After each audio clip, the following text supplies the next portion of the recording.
Sportsnet LA is brought to you by Carl's Jr. Carl's Jr.'s new Western Bacon Chicken Sandwich with freshly hand-breaded all-white meat and just $5.99 for a limited time. And by your Southern California Lexus dealer, who invites you to test drive a Lexus today.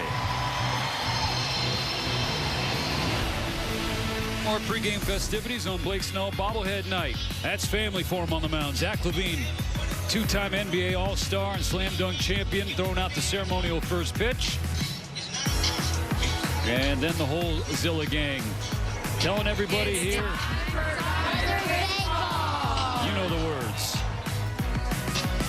And it's time for Blake Snell to take the mound for his 2026 season debut. And he's working on a win presented by the Home Depot. Just the 12th regular season start in the Dodger uniform for Snell, but his rankings across Major League Baseball since 2023, the year he won his second Cy Young Award, top 3 across the board.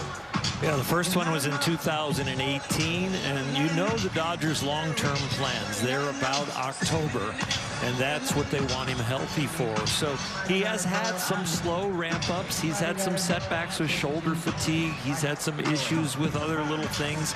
But you know what? When he is ready, he is one of the best in the game.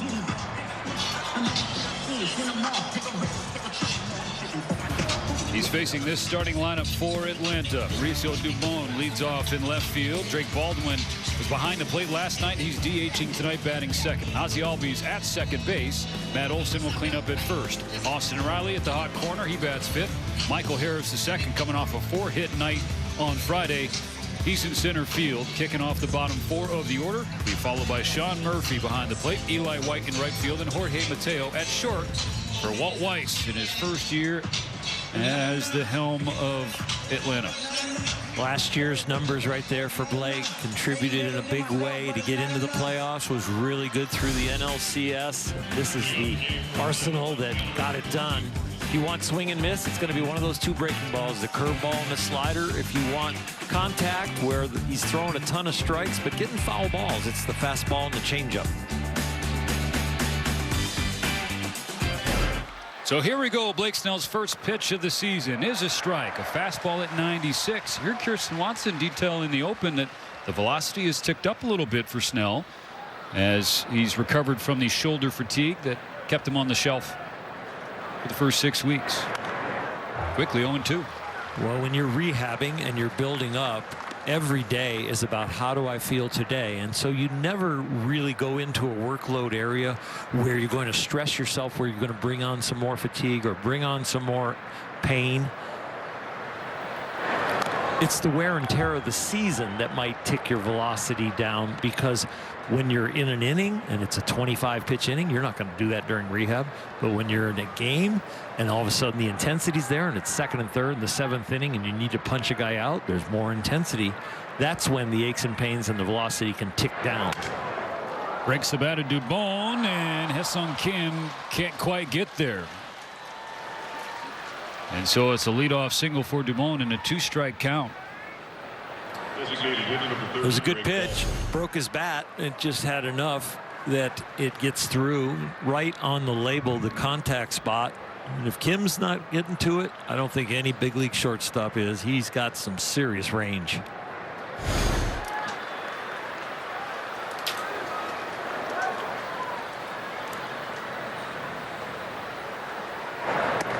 Ball went upstairs on Drake Baldwin.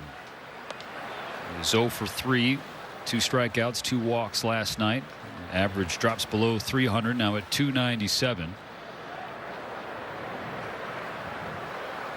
But so far in 2026, he shows that Rookie of the Year in 2025 was not a fluke. One of the best offensive teams in baseball, and if you're hitting in the 2-hole, they're saying you're one of the best hitters in baseball. Then 297 buoys that. Snell will keep Dubon close to the bag. Well, for Atlanta, 26-13, second best record in the National League behind the Chicago Cubs, who are scorching hot. In the first 37 games for Walt Weiss and company, just 3 times they were held to 1 or no runs in a game. Snell misses outside, 2-1 for Baldwin. but it's now happened in back-to-back games. And it is not a coincidence. Ronald Acuna Jr. has been on the injured list for the last 5 games, and the Braves have dropped 3 of them.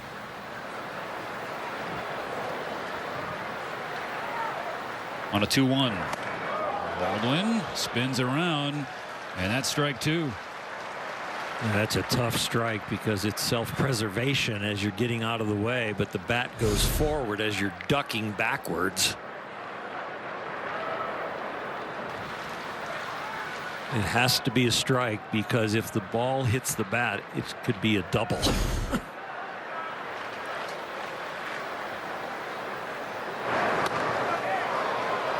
Slider just away, full count. Blake leaving it up to Will Smith, who's been so good with the ABS system, and the challenges right there. They both looked in like, ugh, should we go for it early? He smartly did not. Now the payoff. Ball 4, and the first 2 Braves reach to start.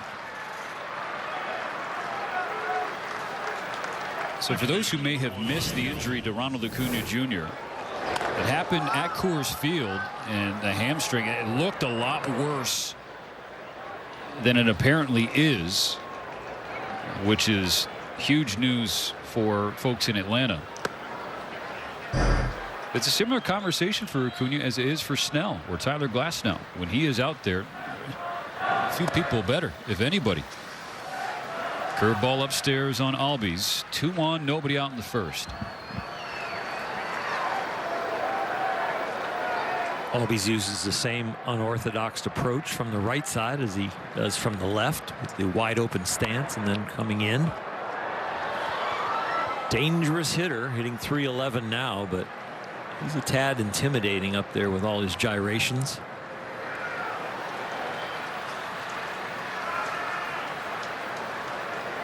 This was an area of difficulty last night for Atlanta, hitting with runners in scoring position as Albies flails at a changeup, strike 2. We saw that last night where he was chasing. Not only do they lose Acuna Jr., they run into a pitching staff that is super hot. These Dodgers are 4-1 in their last 5, and the pitching staff has a 1.84.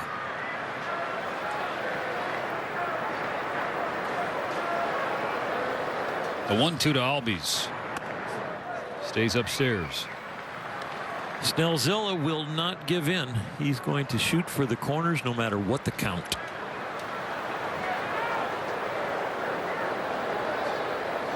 The bobblehead of him looks like a Snellzilla. Love a ground ball in this 2-2.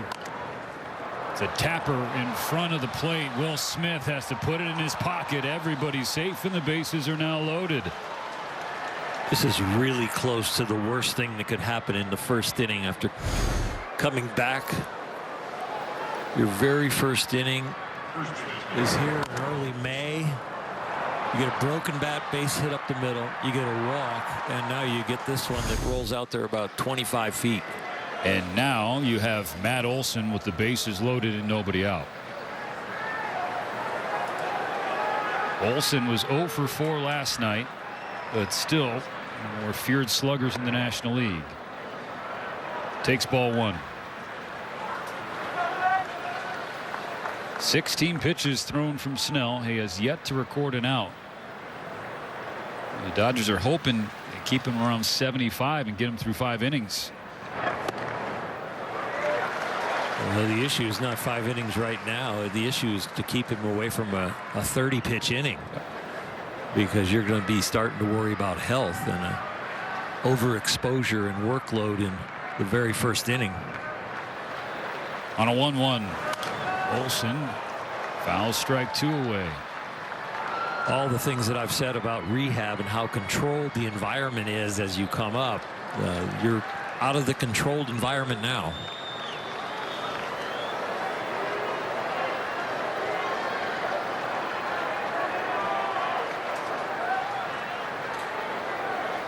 On a 1-2, Snell misses low and outside.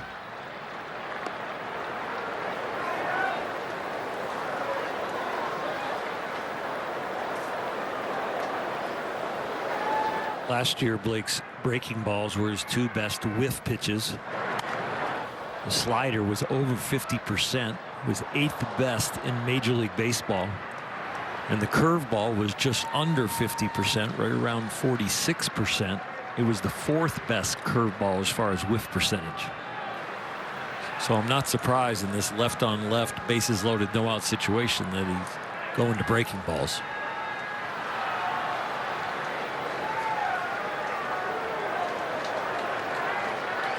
Another 2-2 to Olson. Got him. Big first out against a tough customer. Whiff percentage 54% last year on this pitch. The slider on the corner, and he gets what he's looking for. Got all 4 hitters to 2 strikes, 3 reached, 1 set down. And the first strikeout. 7 total for the Dodgers staff tonight. Mean more free burgers for you tomorrow. Free Jumbo Jack in LA after you buy a large drink. Austin Riley grounds the first pitch to short. Kim to second. There won't be a turn. Dubon scores on the play. 1-0 Atlanta. It's well done by Kim. First ball we saw the hit up the middle. He had to go to his left. This one he has to go far to his right. And it's the throw to second base to get the force out that you're nervous about. But he throws a strike. There is the second.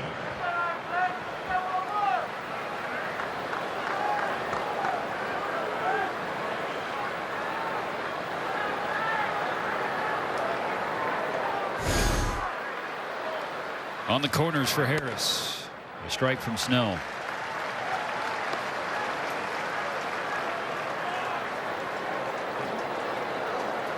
Harris was an impossible out on Friday. He was 4 for 4 with a run scored. 8th time in his career he had 4 hits in a single game. Now batting .319. Snell's ahead of him. 0-2. Put Olson away with a slider. There's the slider right there to get to 0-2. A lot of 2-strike counts in this inning. 3 weak ground balls and a walk, but they still played a run.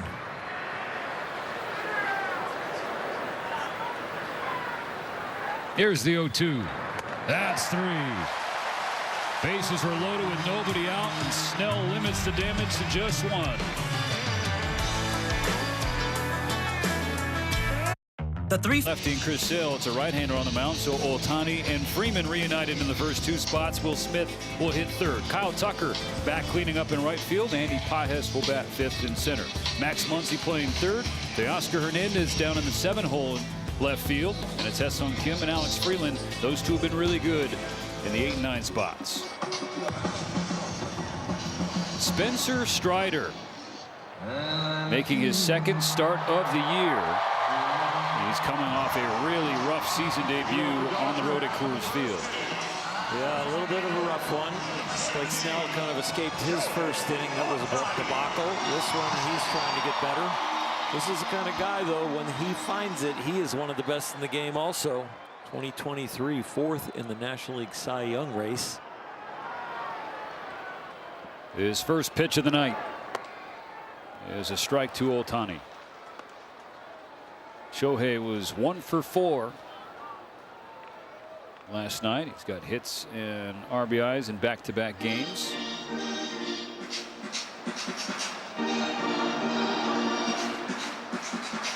But still just 3 for 23 so far in the month of May. Strider's 0-1. Sails upstairs. Fastball at 97.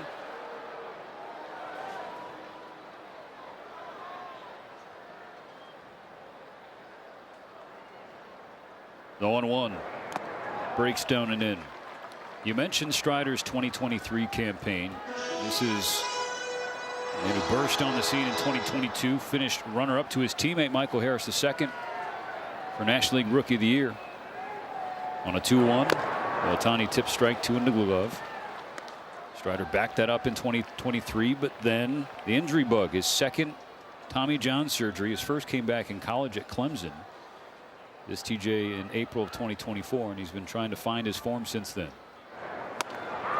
Blows it by Shohei. Fastball to get the first out. Velocity a tick up here so far facing Shohei. Worst of them 96-97. That would take him back to his 2023 velocities. First outing, he was averaging just below 95.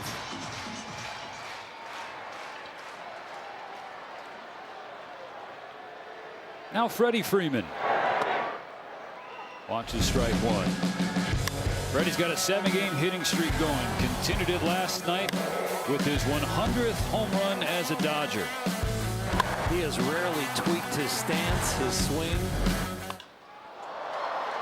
Underneath this one into shallow center.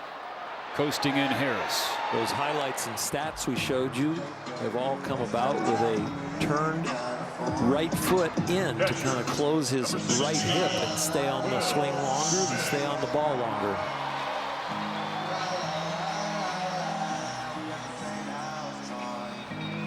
Two quick outs for Strider in the bottom of the first.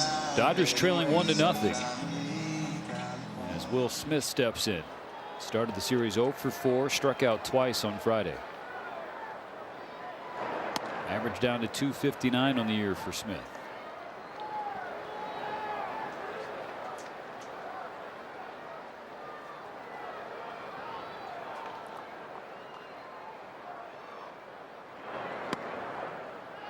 Fastball low, 2 balls, no strikes.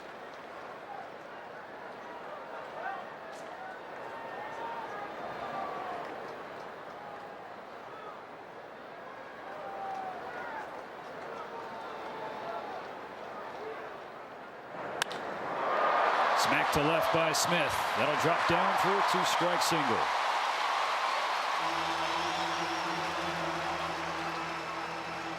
Game starts a little early here tonight. Absolutely perfect blue skies, 72 degrees. Will Smith getting a little 2-out hit. What a night to be at the ballpark. Get your bobblehead, get your food and your drink, sit in your seat with your sellout crowd. This is amazing.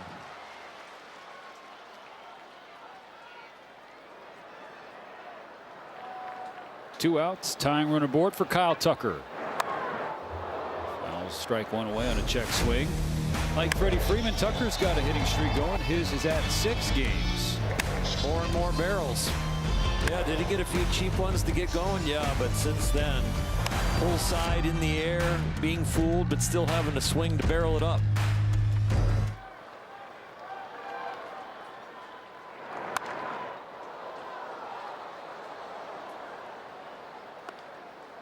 Not just the 6-game hitting streak, he's also reached base safely in each of the last 14. Trying to stack days and get his first season as a Dodger rolling.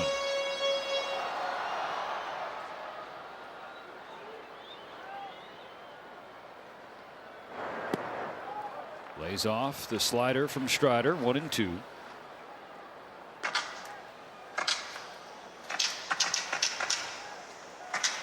It was Tucker who brought in the first Dodger run last night.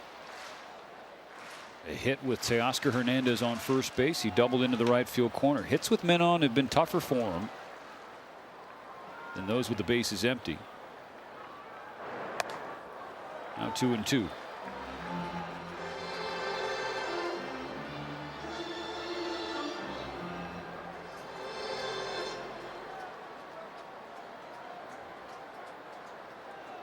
Right field corner still basking in the sun. The earlier start time on this Saturday. Tucker down swinging. Good changeup from Strider to strand Smith and keep it 1-0 Atlanta. Heading to the second.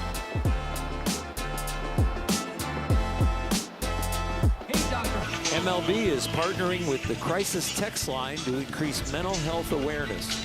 Free 24/7 confidential support in English and Spanish. Text MLB to 741-741. Dodgers down early, 1-0 Atlanta. Game 2 of this 3-game series. The Dodgers with a win tonight would clinch the series. It took Snell a little bit to get rolling in that first inning back. Now his second starts with a strike. First 3 batters in the first inning, 15 pitches thrown, no outs recorded, but he got the last 3 outs on 10 pitches, including a couple of Ks.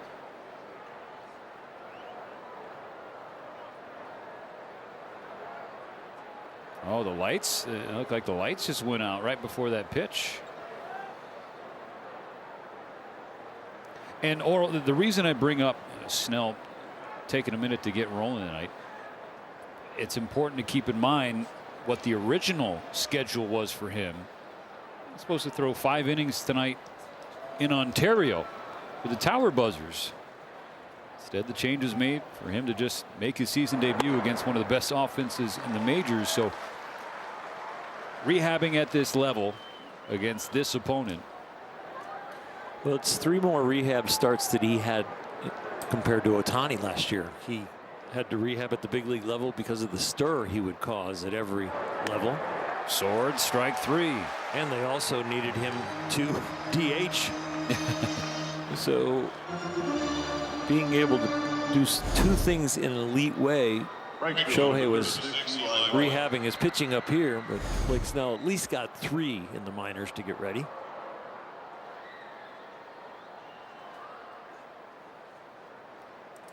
Three strikeouts now for Snell, 4 to go. Get 7 total and get you a free jumbo jack tomorrow in LA. That strikeout came on the curveball. The slider was the pitch that got him out of the big jam in the first inning. They were 0 for 2 with 2 Ks. They swung at his slider 4 times and missed 3 of them.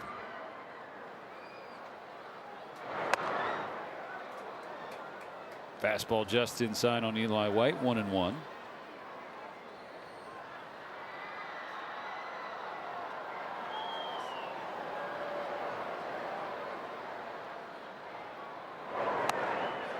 Win 2.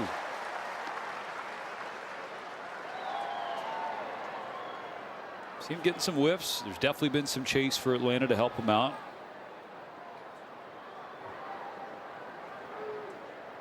I like what I see so far.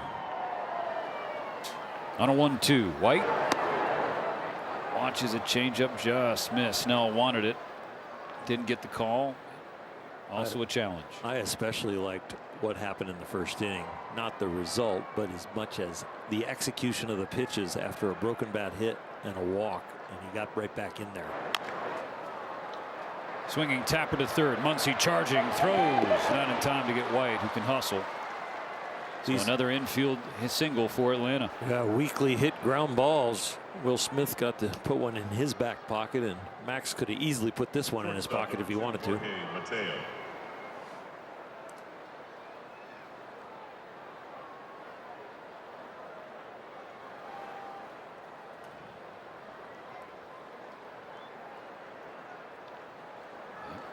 As I said, he can hustle down the line. Top 5 in the league in sprint speed. Stays for the first pitch. Wave and a miss from Mateo, the number 9 hitter, behind 0-1.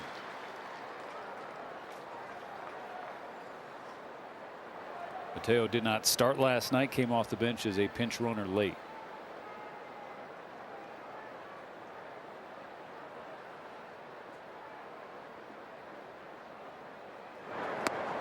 Quickly 0-2. Well, it's 8 out of 9 batters that he's gotten to 2 strikes. 4 of them have reached. I mean, in 3 hits, 2 of them are basically swinging bunts. The other one was a broken bat base hit that didn't get out of the infield. Exactly. Without some help off of Ha-Seong Kim's glove. The 0-2 blown away. Well, the last year, the league average for strike throwing was around 61%. He was above that at almost 65%.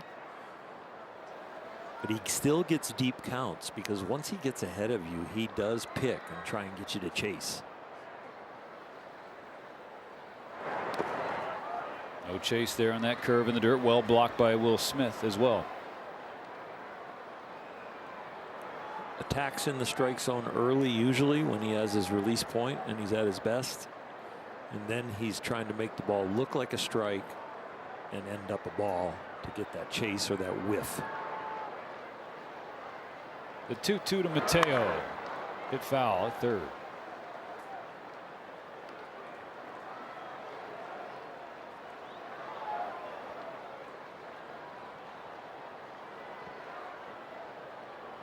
Approaching 40 pitches with 1 on and 1 out in the second. 1-0 Atlanta. Mateo sends one to right. Tucker has a drop in front of him. That sounded like that broke the bat as well.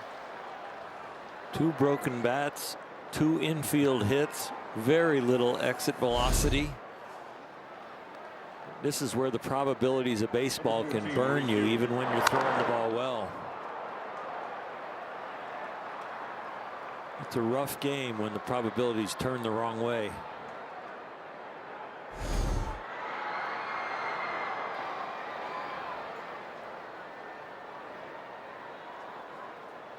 Lineup turns over now. Dubon flashed a bunt, pulled back. It was too low, according to Ben May, the home plate umpire.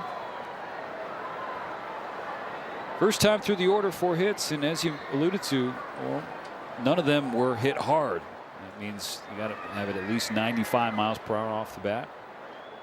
Didn't happen, but Braves still lead, and they're cooking again in the second. Snell wants to have a chat with Smith.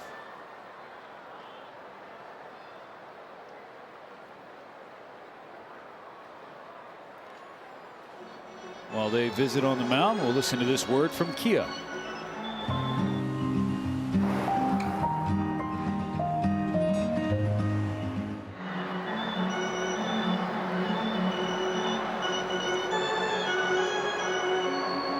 Blake will think the game to the nth degree. And he's thinking 2-0 count. I need to throw a strike. He wanted to talk to Will about, does the chart say anything about where the best place is for the ground ball?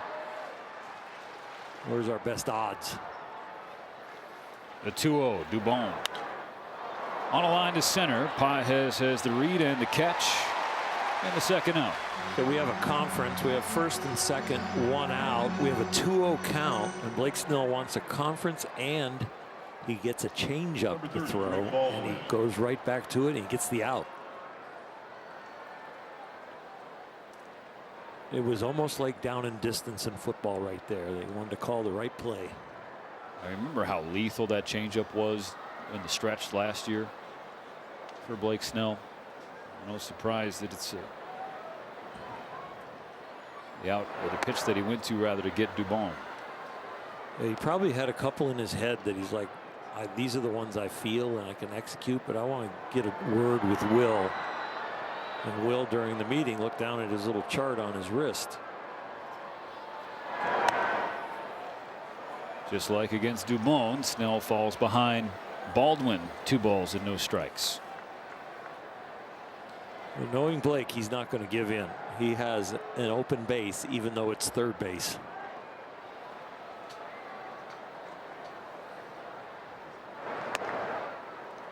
Ball 3. Braves 1 for 5 with runners in scoring position, and that was an infield hit that didn't even score somebody. It just set the table.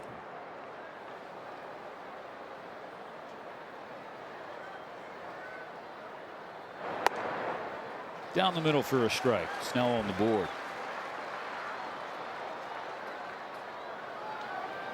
I wouldn't be surprised if this is a slider.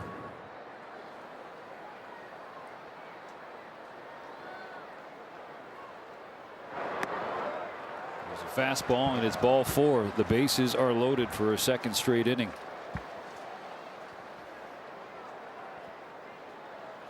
That's Baldwin's 4th walk of the series already.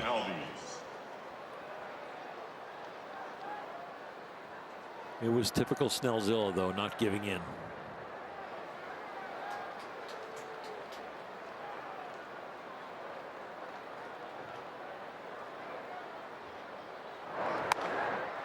It's a whiff from Albies. Strike 1. If there's a hitter of the 9 of them that Atlanta has run up there, this is the guy you actually want up there if you're Blake Snell. You know from watching yesterday how much he chased, and you know from the first at bat that he's chasing, and he did it there on the first pitch. Back-to-back changeups, 0-2. Albies going to the home plate umpire going, was that on the plate? I hope he lied to him. Triple up. Ken, I think, and we saw him swing at a breaking ball in the first at bat. 50th pitch of the game, the 0-2. And Albies goes down to get it. It was a third straight change, and it's a base hit that'll score a pair. 3-0 Atlanta. We had the discussion last night. Ozzie Albies, an excellent bad ball hitter, showed it again here. Toes to his nose, and this is, wow, even below his toenails. That's this one. He starts moving the bat and just finds a way to eye-hand coordination to get it out there.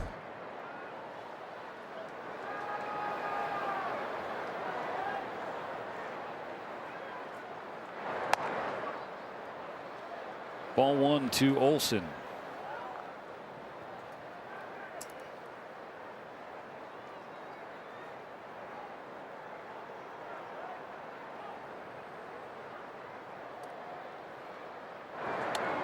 Out inside to the backstop, and an extra base for both base runners. 2 more in scoring position.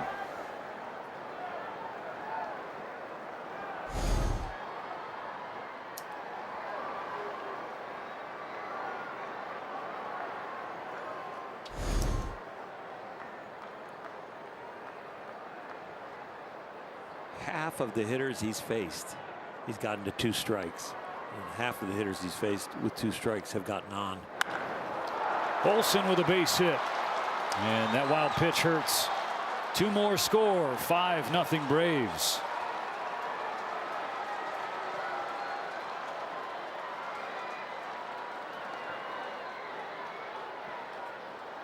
The probabilities have turned against him early, and now they're actually getting the ones they earn. And this one does hurt. The wild pitch set the table and put 2 in scoring position instead of 1, and that base hit drives him in.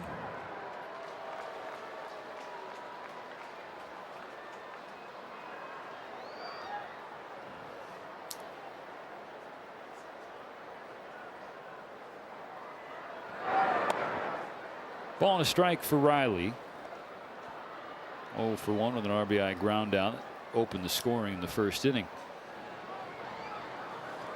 Saw Mark Pryor get on the phone in the dugout. Eduardo gets Edgardo Enriquez up to warm up. 1-2.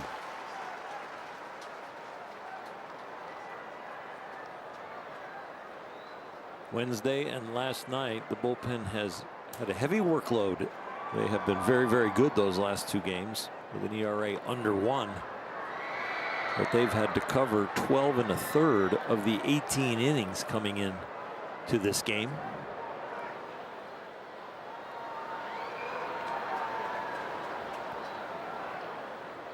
The 1-2 to Riley. Runner goes. It's in the dirt. Olson now on second.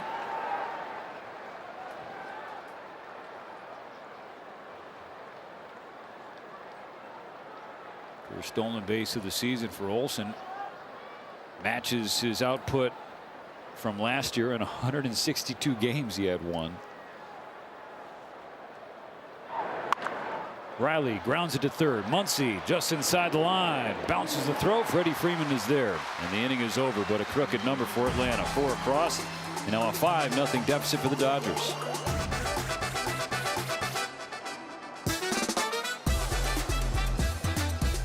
Champion Dodgers baseball on Sportsnet LA is brought to you by your local Kia dealers. Visit kia.com to discover movement that inspires. Well, not the most inspiring start to game 2 of this series. The Dodgers down 5-0. Just the bottom of the second. Andy Pages, Max Muncy, and Teoscar Hernandez due up to try and chip away.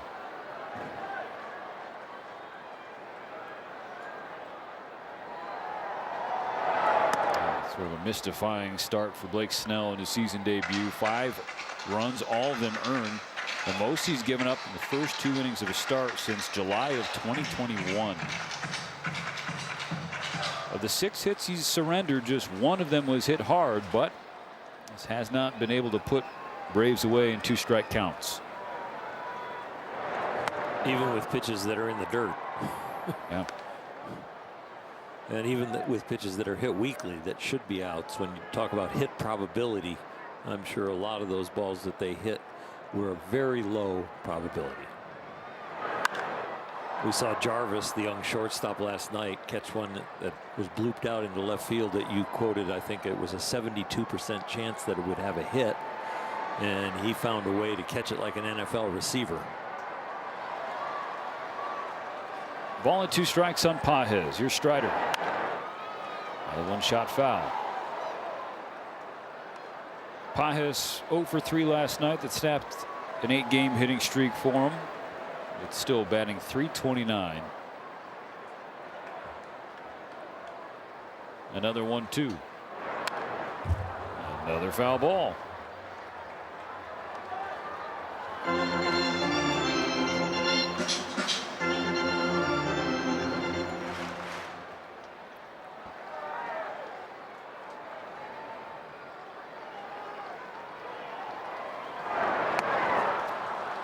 Fooled him with the curve. Strike 3. That's the 3rd strikeout already for Strider. 5 Dodgers faced. With his fastball, you know, in the high 90s, when he throws this hammer that goes straight down, the window it's coming out of is like a belt high fastball that you want to attack, and then all of a sudden the bottom drops out of it.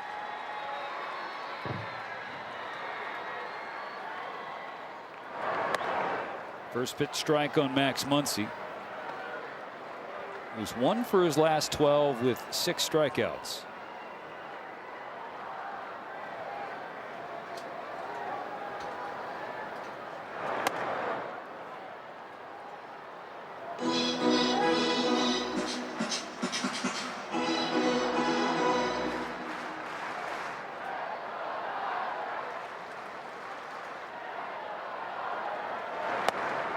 Swing and a miss. Strike 2. Slider stays in the window longer than the curveball, but it's still sharp and going down.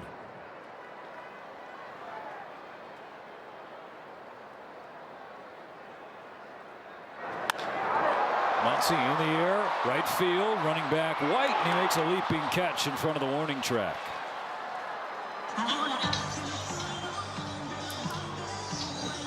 Let's show you the All-State Good Hands replay in the second out of the second inning. Well, it takes a jump, it takes a read with your eyes, and then timing for that leap at the end. Almost full extension, but he made it look easy at the end.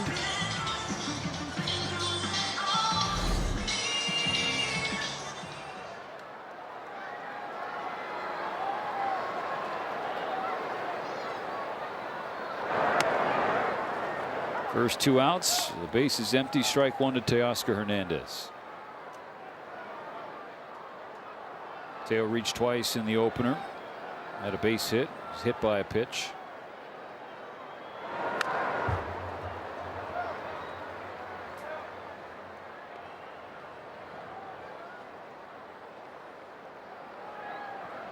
No action in the Dodger bullpen now, so it looks like Blake is coming back out. Hernandez down on 3 pitches. Bookending K's in a 1-2-3 second for Strider. 5-0 Braves.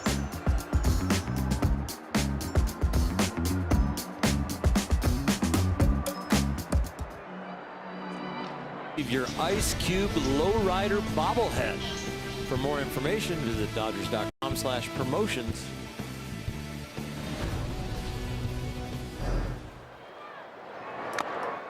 Blake Snell back to work. Strike 1, start to 3rd.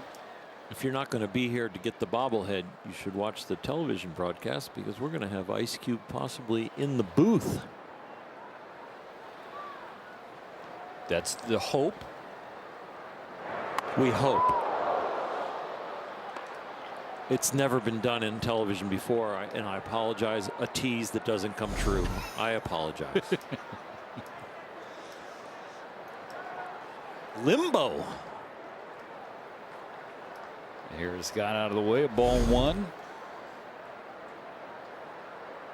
So if you're Blake Snell, Oral, season debut, it's the 9th of May. 1-2 now on Harris. You've been BABIP to death the first 2 innings, giving up 5 runs. You've already thrown north of 60 pitches. The mindset is Well, on the things that you can control, you want to work on if they were negative.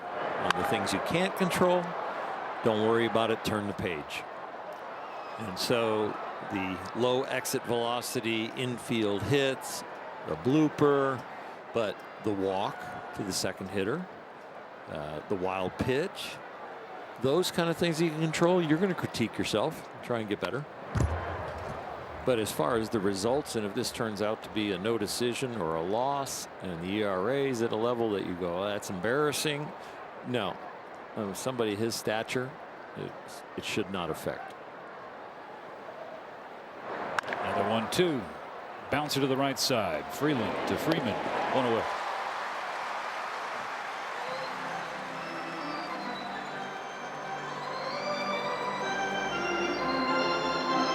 For those unfamiliar with the term BABIP, batting average on balls in play, basically an indicator of luck or misfortune, depending on which side of the coin you're looking at.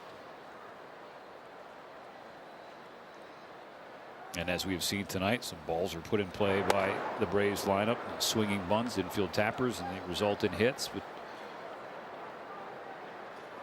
well, you have actual and you have expected earned run average also. And I'm sure there's going to be a wide margin between those two numbers. Good curve to get strike one on Murphy. One of 3 strikeout victims so far for Snell.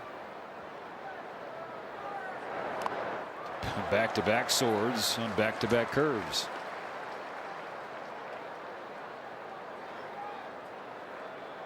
Well, if you want the hitter to make the biggest adjustment, go ahead and throw another one.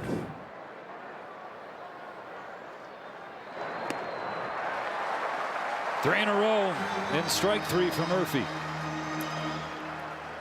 If I'm Murphy, if it's a curveball, he should just take it, because there's no way Zilla's going to throw it for a strike. Not the way he picks after getting ahead of people.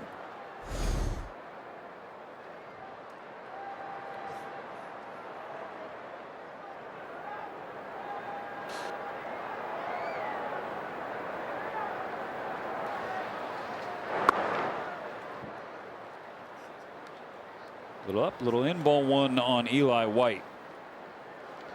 He's the one who started the 4-run rally in the second. A 1-out infield single.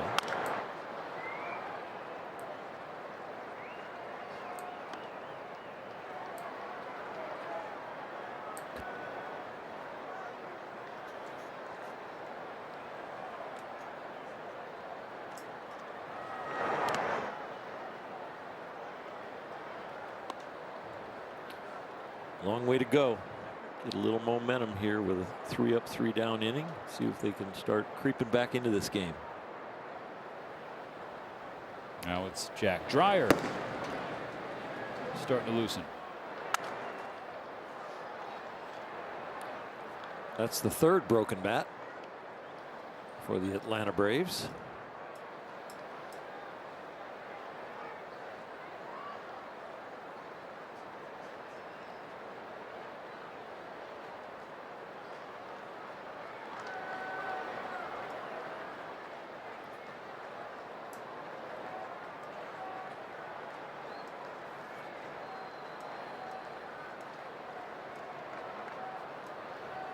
Two to White. Ground ball towards short. Kim throws it away. Routine play turns into E6.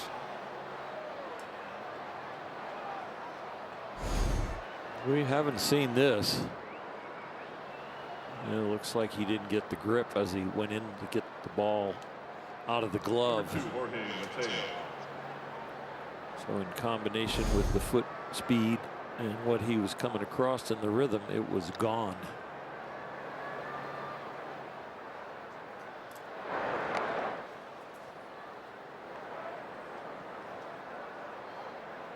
Blake's pretty much probably saying, anything else going to happen? Up to this point, it's been that kind of night for the left-hander in his first outing of the season. Strike 1 fouled away by Mateo, the number 9 hitter. Singleton scored the last inning. Braves offense getting help from baseball, and they've needed it because the last 2 games they've averaged 1 run a game.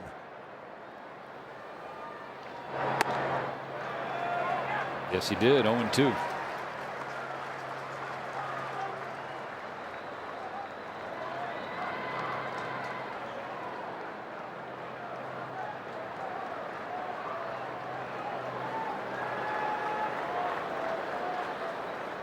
White running for second, and he'll have it without a throw.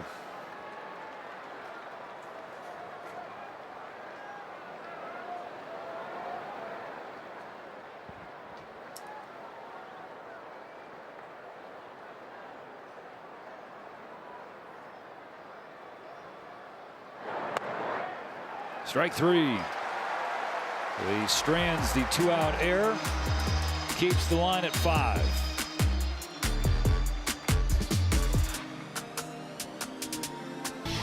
Back-to-back world champion Dodgers baseball on Sportsnet LA is brought to you by Morongo Casino Resort and Spa. Less than 90 minutes from wherever you are.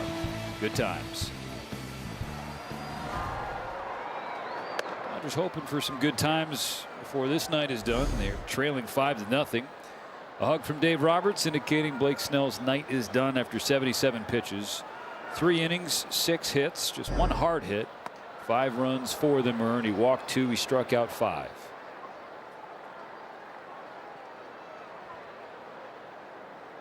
Dave just downloading the outing, and I'm sure encouraging him. Some of it, Dave's got a smile on his face. So got to laugh about some of the results, not the pitch execution that was a lot better than the results.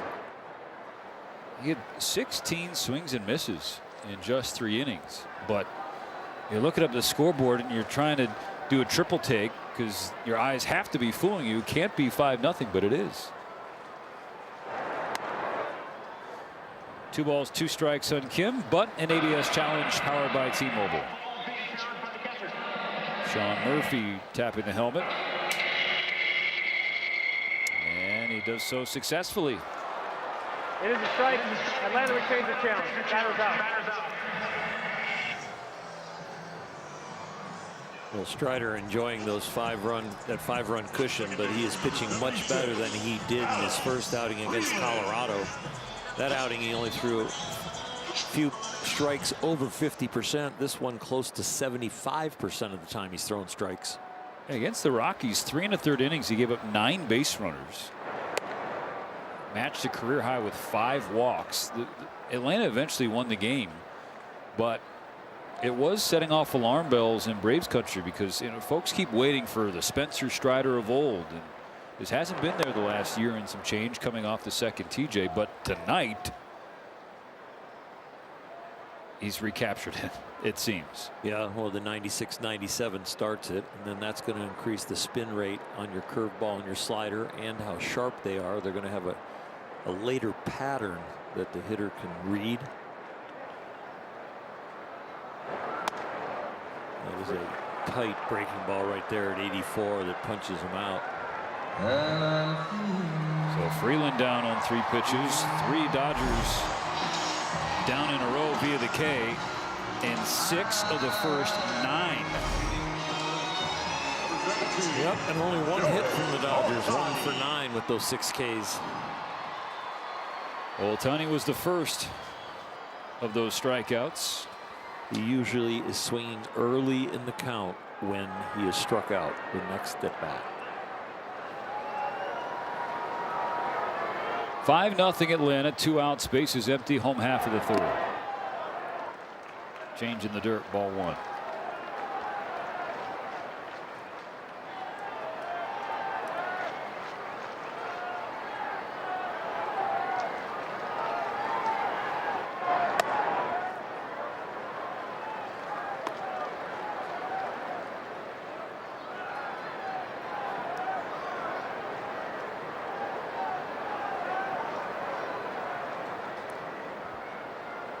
The 2-0. Rolled foul. Usually when I talk about a hitter swinging early, you mean first strike. Shohei still hasn't gotten a strike when he swung.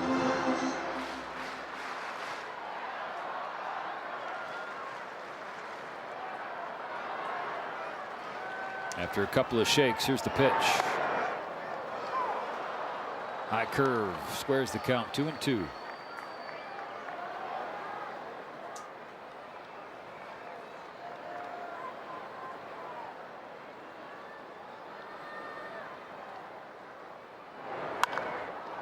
On the ground to Olsen.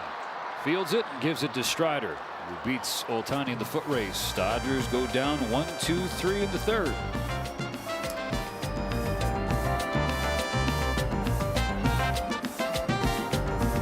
All right, Dodger fans. Baseball and its bullpen in the last handful of games, and really the last dozen, has been so strong. But in the last 5, an ERA sub-1.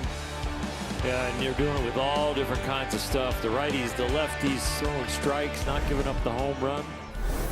The call to the bullpen. And it's brought to you by Jacoby and Myers. Jack Dreyer comes on for the 17th time this season. Blake Snell pitches 3 innings in his debut. And now the bullpen, which covered 8 innings on Wednesday, 4 1/3 scoreless on Friday. They're going to need at least 6 tonight. Well, at the end of this game, there's going to be 27 innings, right? And they're going to have covered 18 1/3 over the last 3 games.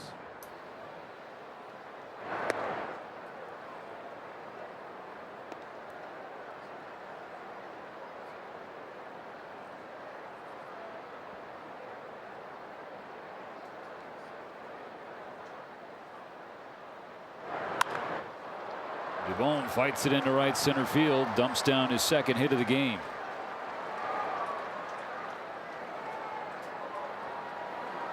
With the bullpen, the cast has changed within the last couple of days. Tyler Glasnow goes to the injured list. Paul Gervais comes up, and with Blake Snell being activated, Brock Stewart hit the injured list.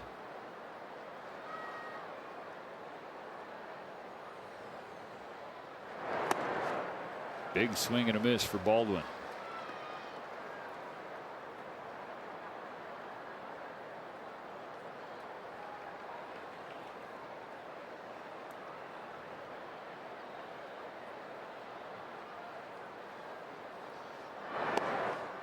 Ball and a strike. We saw Stewart last night, got a hold, pitched an inning, walked 1, struck out a batter through 18 pitches, 9 strikes. So Kirsten Watson, what happened?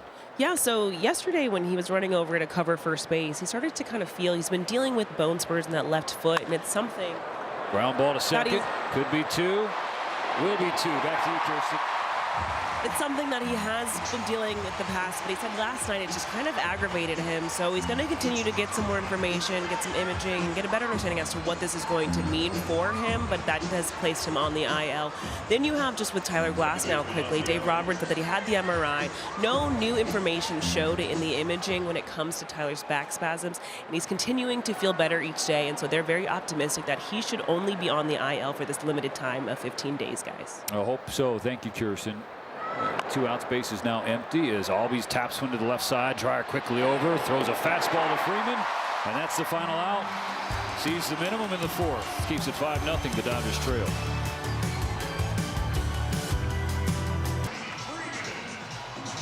We welcome you back with Range Rover Sport, engineered to win. The Dodgers trailing Atlanta 5-0, but it's been a good matchup for the Dodgers in recent years. They've won 11 of the last 14 meetings, and each of the last 8 games played between these 2 teams here in LA. A lot of ball game left, but they got to start making Spencer Strider work.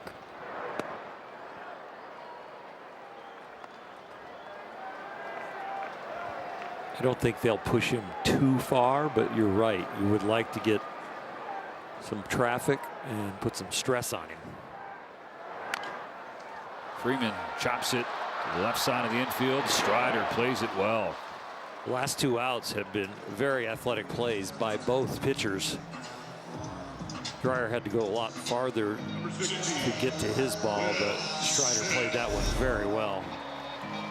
Gets off the mound quickly, squares away his feet, and guns it over there. Turned it into a very routine play. You can see how athletic Strider is. Built from the bottom half. Sort of a mad scientist. I think you would love talking shop with him. That's how he approaches the game. So we had Snellzilla against Quadzilla. Yes, Bulldog, that's exactly the matchup. The Quads won this time so far.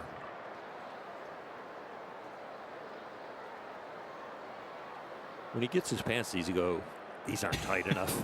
I need them tighter. You bring these in. Yeah. 2-1. Well, the only Dodger to produce a hit off Strider so far tonight is standing in the batter's box right now. Smith hit a 2-out single in the first. Ahead 3-1.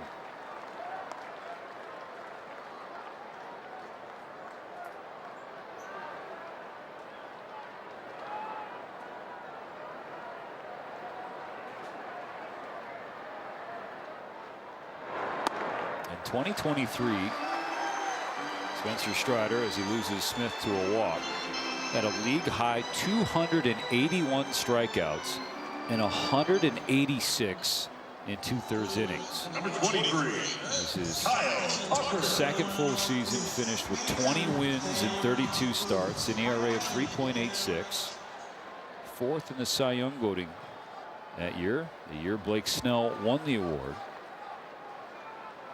Kyle Tucker now 1-on, 1-out. Dodgers trailing by 5. Another ABS challenge powered by T-Mobile. Challenged by the catcher.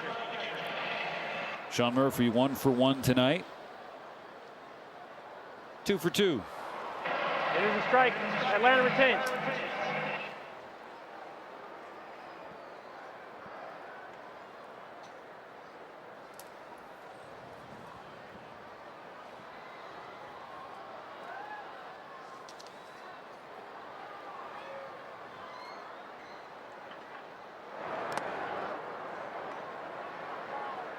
Coming into these series with Sale and Strider going for Atlanta in the first 2 games, you thought, yeah, Sale is going to be the tough one. Right. You know, leading Major League Baseball in wins, 6-1, really super low ERA.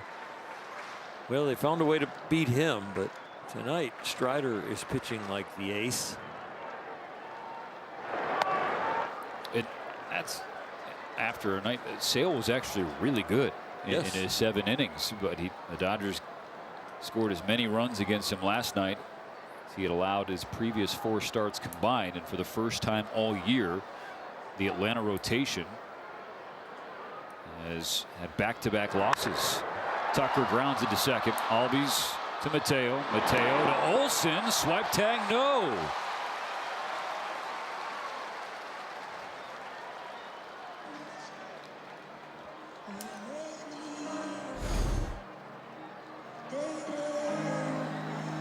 Couple of shortstops with throwing issues tonight on both sides.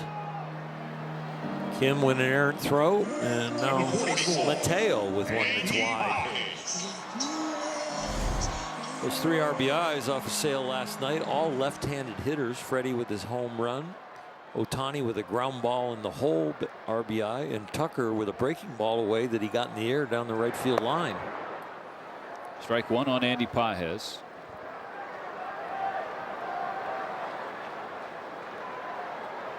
Chris threw the ball very, very well. It was a big win for the Dodgers to get.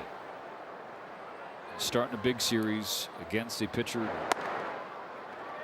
Hall of Famer and Chris Sale, that type of talent, and really his resume. And it came in as the major league leader in wins. You had to feel good to win a game like that, because that's the type of ball game you're going to see in the postseason. On a 1-1, Pages a little late on that fastball.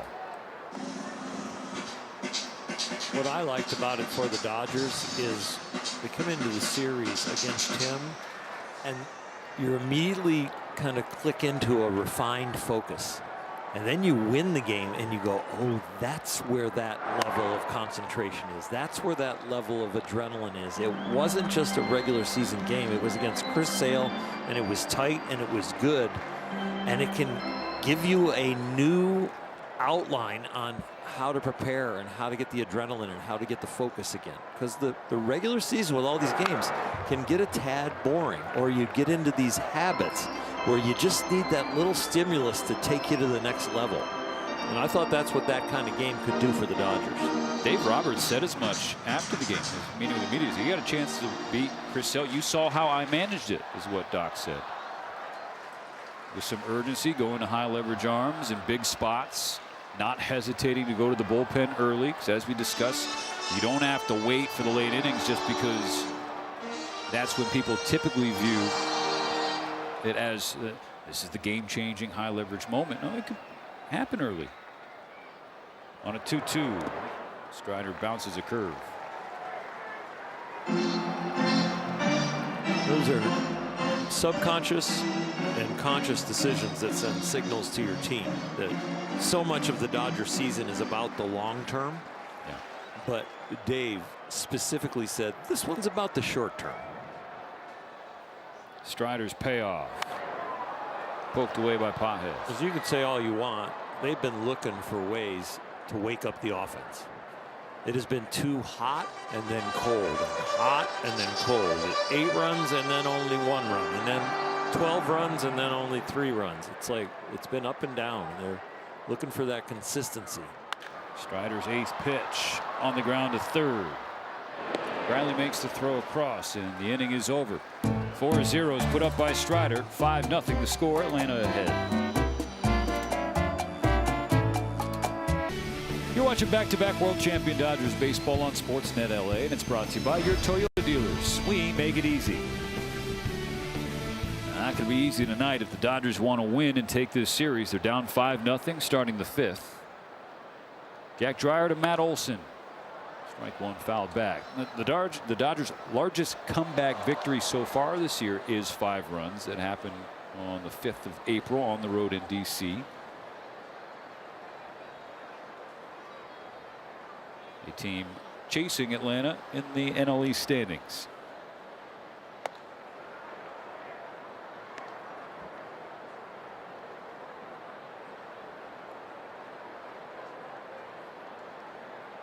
Nationals lost tonight in Miami. The Padres won at home against St. Louis.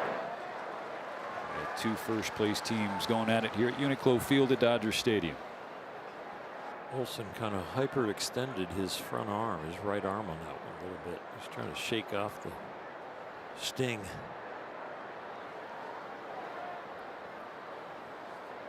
Left on left breaking balls will do that to a left-handed hitter.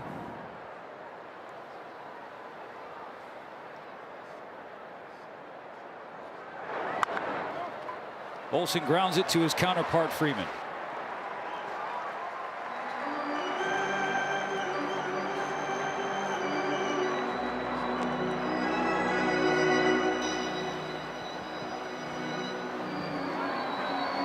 Dave Roberts ran from the top step of the dugout to come greet Jack Dreyer. Face 4 batters. No runs across. 1 out in the 5th. We'll be right back.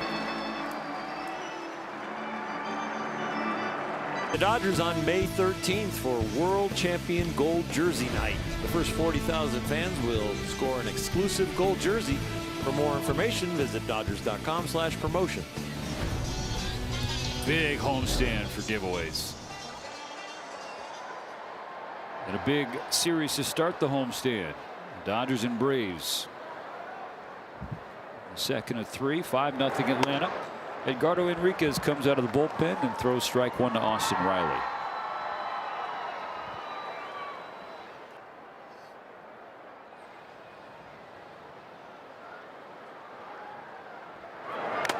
Oh. Strike 2 fouled off the massive Smith. Edgardo has dominated right-handed hitters. It has been lefties that have really got to him. Righty's hitting just barely over 150. Lefty's hitting over 310.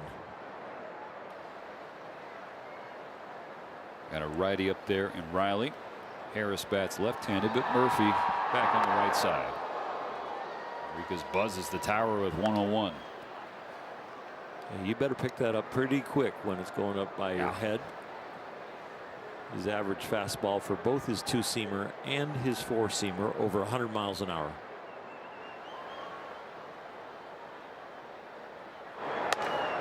Who was the hardest thrower you saw while playing? For me, in the batter's box, Nolan Ryan and Dwight Gooden.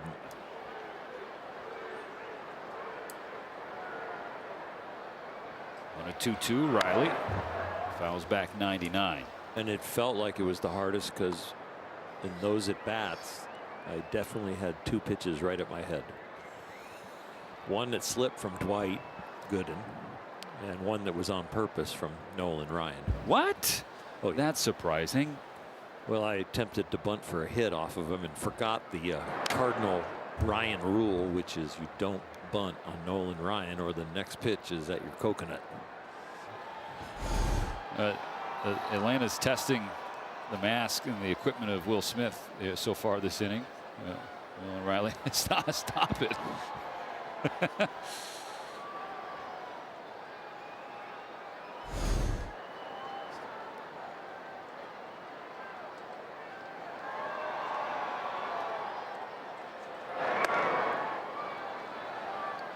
Ball 3 upstairs, full count.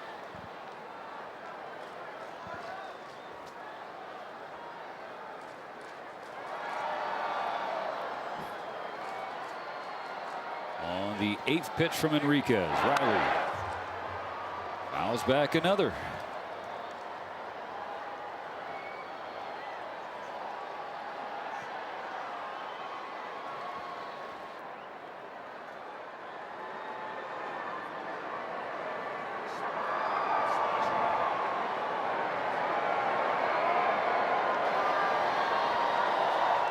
Pitch number 9. And Riley walks.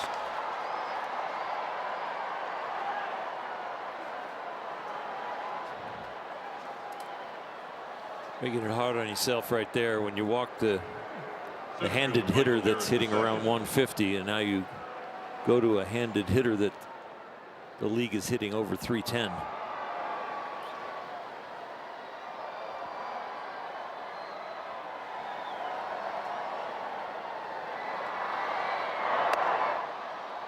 He couldn't get Harris out last night. 4 for 4. Gotten him out twice so far tonight. 0 for 2.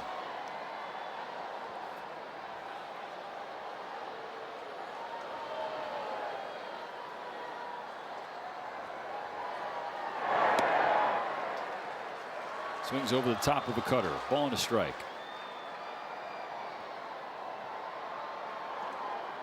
Before that 4 for 4 night last night for Harris, he was struggling in the 9 games prior, only hitting 160. So I guess he was due. 1-2.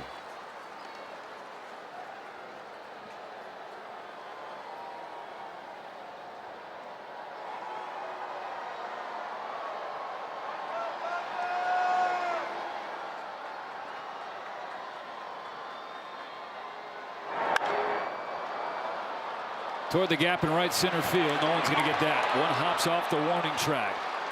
Riley being waved around. Here's the relay. Throw home. Play at the plate. Not in time. RBI double from Michael Harris II. 6-0 Braves. He alluded to the splits for Enriquez against left-handed batters. Yeah, the walks is sinful start, and then a lefty of one of the lefties in the league. This is a very nice relay. Maybe without the second hop, you've got a shot at him, but that second hop slowed it down just enough. A really good slide from Riley. And Harris stays hot.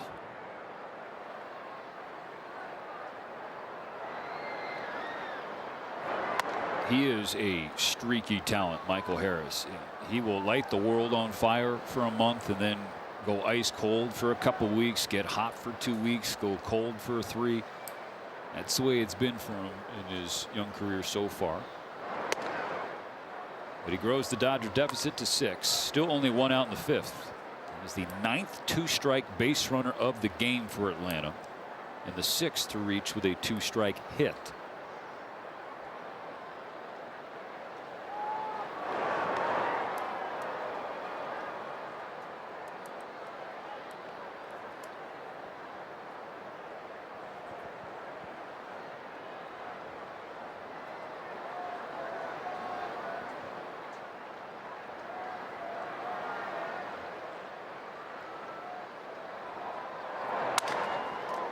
Shattered bat, roller to Muncy.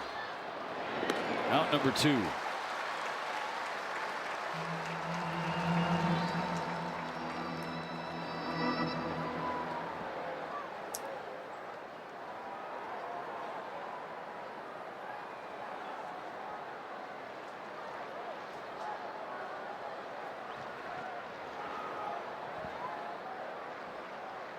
Eighth spot of the order was Eli White's.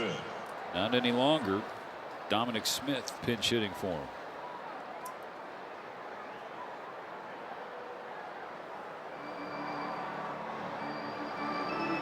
So that'll inspire Mark Pryor to run out and talk with Enriquez and Smith.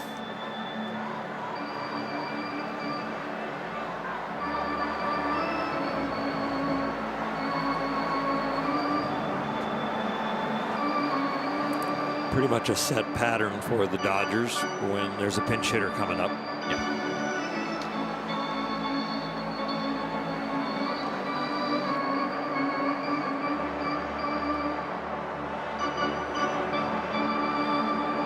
It's the Braves' 11th time to have a runner in scoring position for an at-bat. Dodgers have yet to put a runner into scoring position. Not what you want. Would qualify as suboptimal.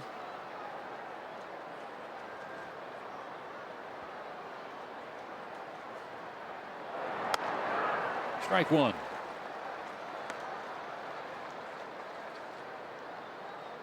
Smith was 1 for 3 with a double and a walk. Last night's opener got the start.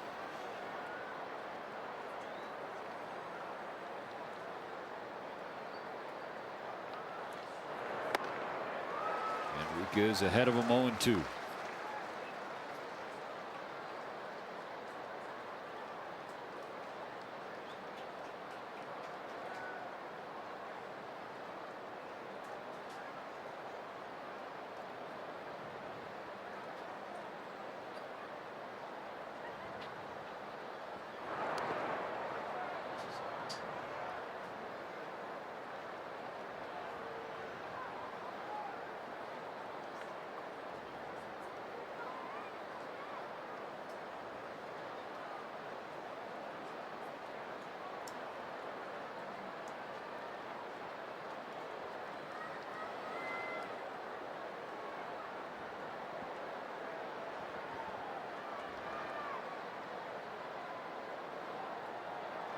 Enriquez out of the stretch.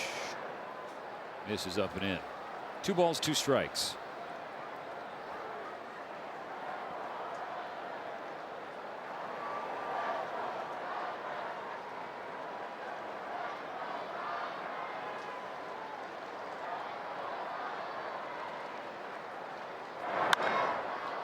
Shot to third. Muncy dives and makes the play. Saves a run. But Atlanta did stretch across another 6-0, nearly 7-0. Not for Muncy.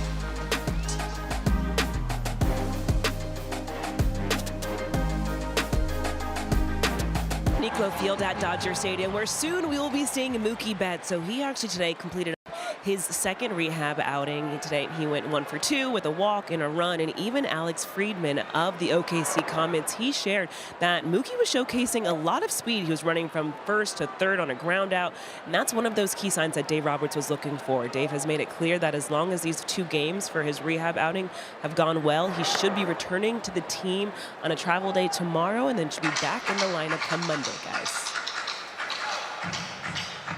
Exciting news, Kirsten. The fact that Mookie Betts is close to returning. Talk about a big boost. 2-1 for Muncy leading off the 5th. Atlanta now up on LA 6-0.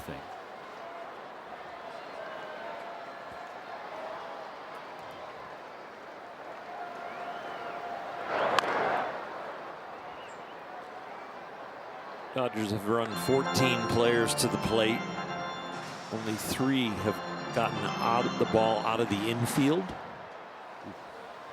And the ball hasn't left the infield in the last 8 guys. On a 2-2. Muncy out in front of that slider. Thought it was going to be fair and we'd have the perfect broadcaster jinx. Well, you can go this way.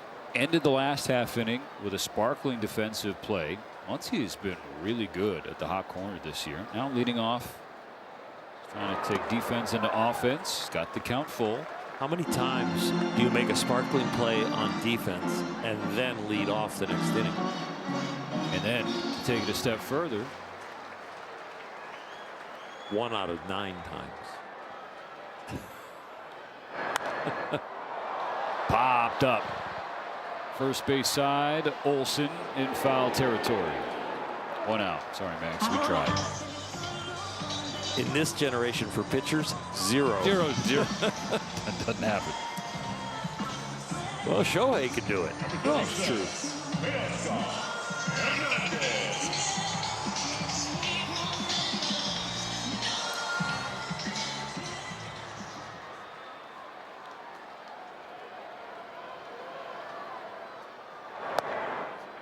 Strike 1 to Teoscar Hernandez.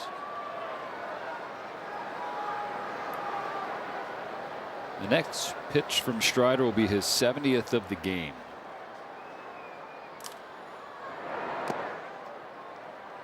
A lot of discussion around this Braves team about Spencer Strider. He's not the same.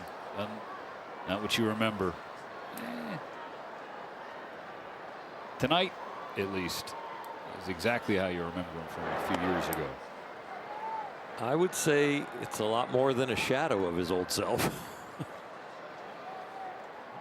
Coming off that second Tommy John, whatever second major surgery, it's when the question marks really amplify. I mean, the Dodgers recently saw it with Walker Buehler.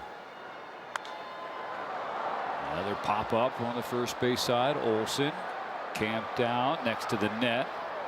No chance to make a play. It is strike 2. Now a square count. Yeah, I got it. Don't mind the net.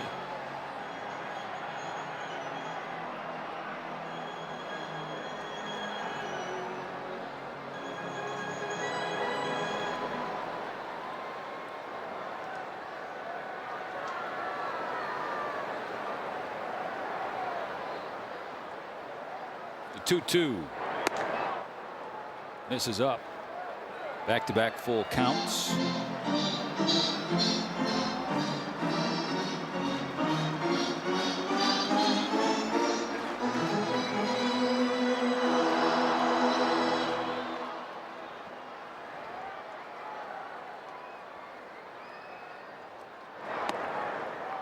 Downstairs, ball 4. First Dodger not named Will Smith to reach tonight.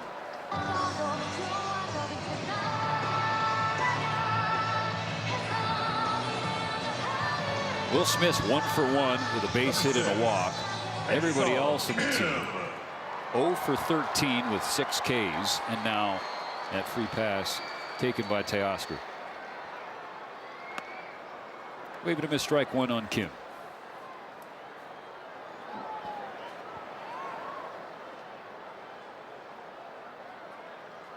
Looks like we're getting close to the pitch count that the Braves want Strider to finish with.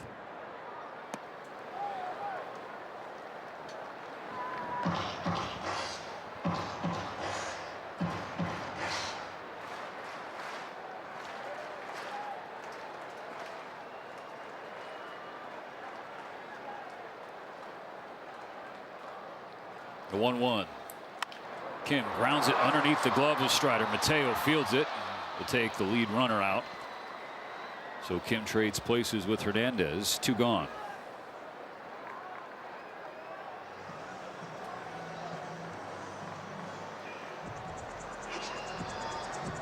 Number 76, Alex Freeland.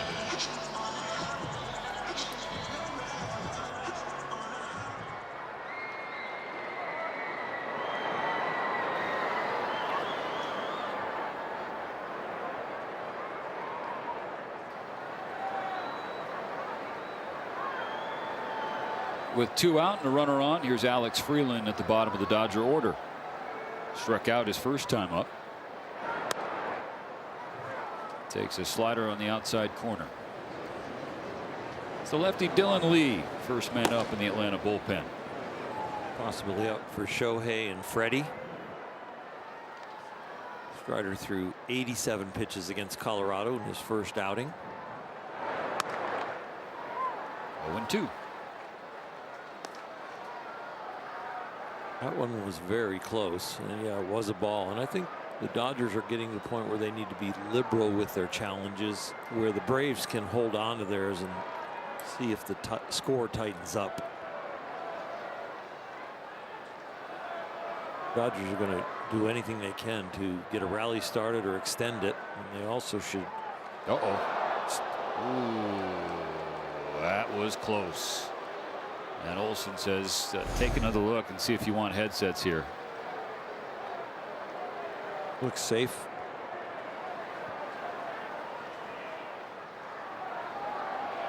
No, I don't know. The Braves are saying headsets.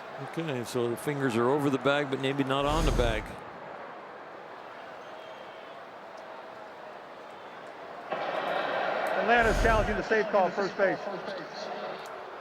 It's a cardinal sin if he's out. Yep.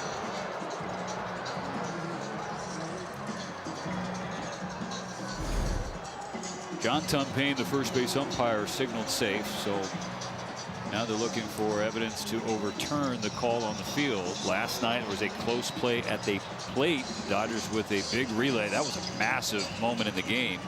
The Braves challenged Michael Harris, the second, sliding in. Initially called it. Smith tagged him before, and there's just nothing on video to overturn that.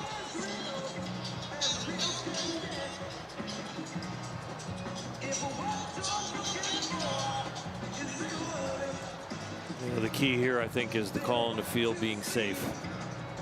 That might rescue Kim a little bit. Has to be like an empty, nerve-wracking feeling. You're a base runner. Especially when you're down 6-0. There's no place to go.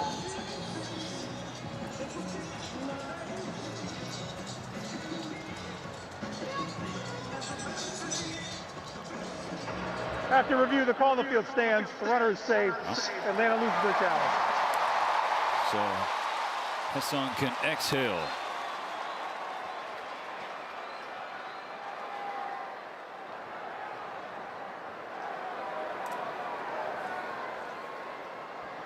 The thing about Strider and Kim, really, Kim's never really seen his move. And he probably got surprised on how quick he is. Strider needs one more strike to finish the inning, and he gets it. The very next pitch after the unsuccessful challenge. So Kim stranded. It is 6-0 Atlanta going to the 6th.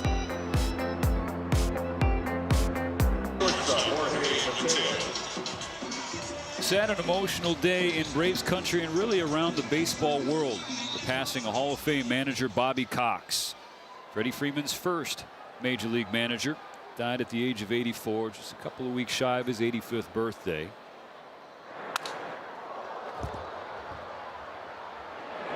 One pitch, one out in the top of the 6th for the Braves. But for Bobby Cox, synonymous with Braves baseball in the Braves way. 3 decades managing in Atlanta. Close to it, 25 years.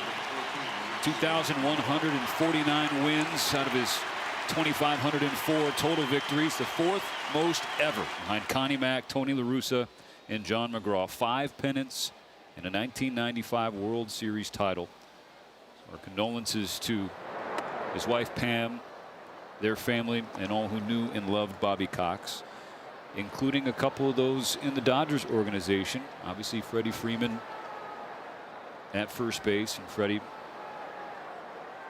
shared his memories and stories with the media before today's game. But also Dodgers first base coach Chris Woodward played for Bobby Cox.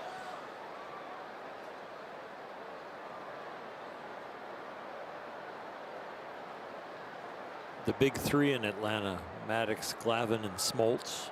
I reached out to them and got some responses. And John Smoltz wrote me the longest one, which was that Bobby knew that they traded for him. And the first time he was there under Bobby, he went the first half of the year, he went 2-11. And Bobby stuck with him. And John, in the second half of the season, went 12-2. And ended up pitching in 3 7th games for the Braves. World champion, Hall of Famer. And John said that without Bobby Cox, he would have never been in the Hall of Fame. Fiery manager. Player manager too. And a manager who loved his players.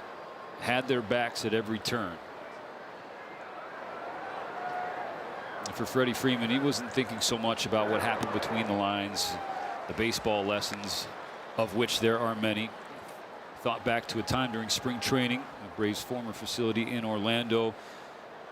Freddie and Chelsea had just welcomed Charlie to the world. He was about 6 months old, and they're eating dinner. And here comes Bobby Cox and his wife Pam. And Freddie said just watching the two of them light up over Charlie in the stroller, that's the happy stuff that sticks with him on a day like today.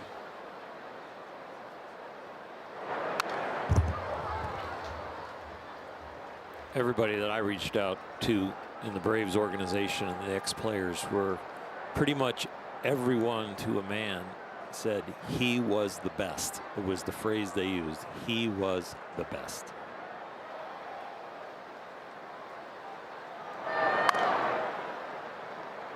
And even as an opposing player, he would come out of the dugout during the different batting practices and just kind of meander behind the cage. And if you happened to run into him, he would chat with you.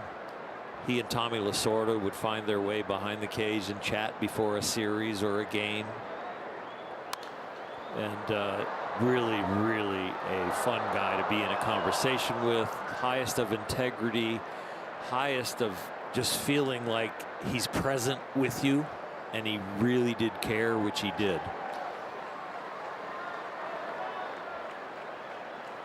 That kind of respect off the charts for him all around baseball. So I asked Freddie that earlier today. You know, when you think of the Braves way, you think of Bobby Cox. What do you think of, Freddie? And he's like, I think of doing things the right way.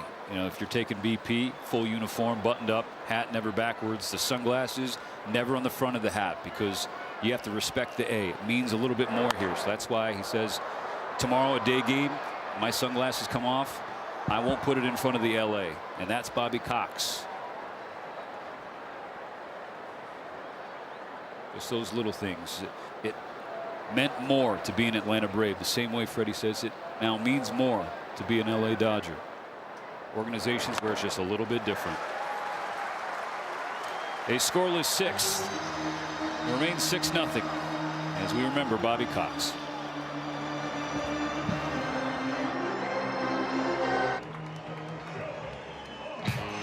Performance Spotlight is sponsored by your Southern California Nissan dealer, Spencer Strider. 5 shutout innings, just 1 hit, 2 walks and 7 Ks. He's back out there to start the 6th, even though Dylan Lee, the lefty, had been warming in the bullpen. He's going to face Shohei Ohtani. That's just his 81st pitch. Well, if the Braves are worried about is he going to come back in the same effectiveness, sending him out there with this pitch count against this hitter, it shows that they've got a lot of confidence in him. For the Dodgers, this is the 8th time this season that they've been scoreless through 5 innings of a game, and the 4th time scoreless through 5 on only 1 hit. Ohtani strikes out on 3 pitches.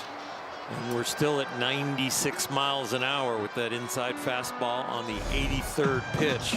First base, ready, Still got gas in the tank.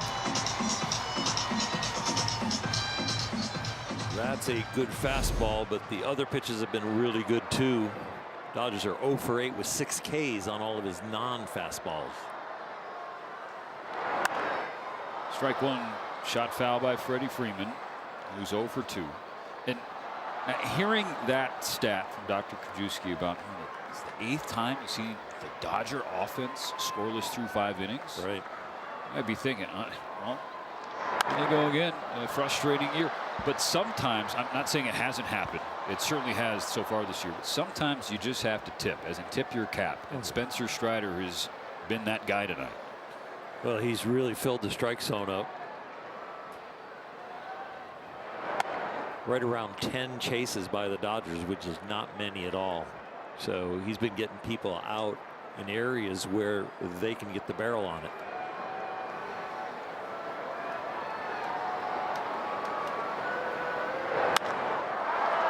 Popped up. Playable for Harris. 2 out.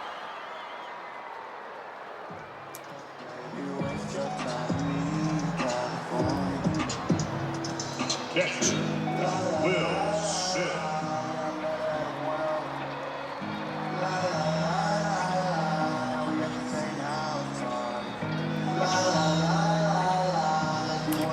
I believe it's now 0 for 17.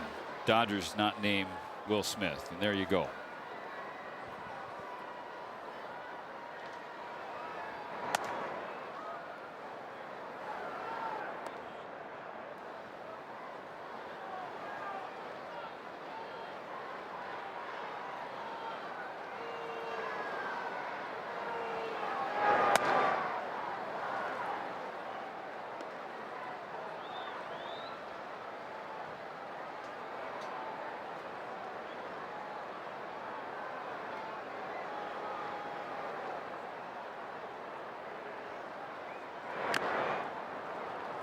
This is a huge boost to Atlanta moving forward.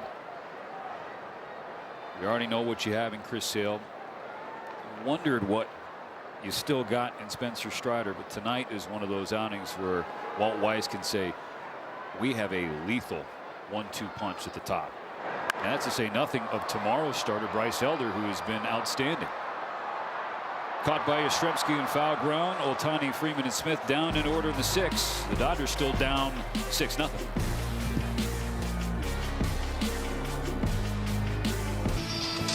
Be one of the first 40,000 fans on May 11th and receive a 2025 World Champion Trophy replica presented by Budweiser. Visit Dodgers.com/promotions for more information.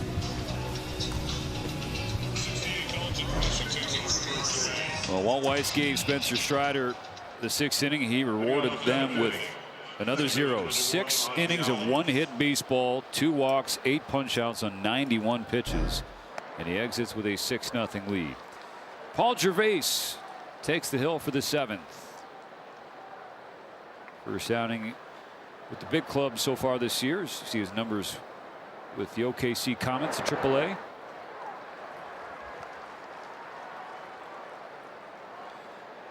Freddie Freeman's night is done. Dalton Rushing now playing first base.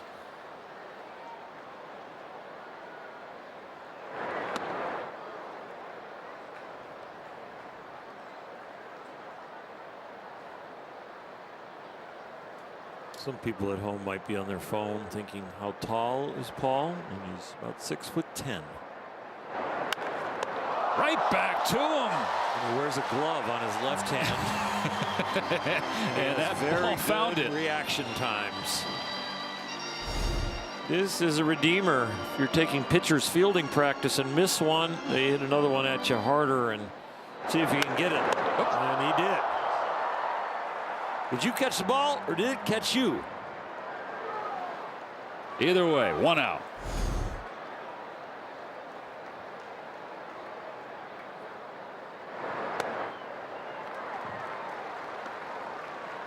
Gervais pitched 1 game last season for the Dodgers after LA acquired him in a deadline deal. a pre-deadline deal with Tampa Bay.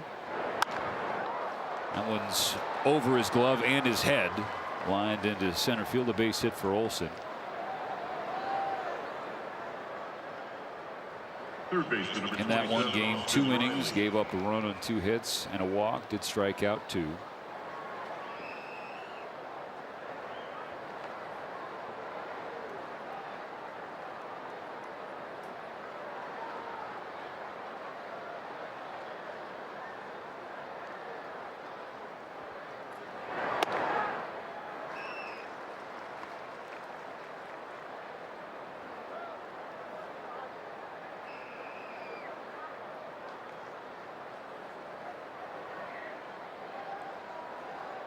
Fourth trip to the plate for Austin Riley. 0 for 2 with a walk and a run scored. Does have an RBI as well. When he came in to score in the 5th, coming around from first on a Harris double, slid home, and you saw him in the dugout getting some work, some tape or bandage on one of his hands.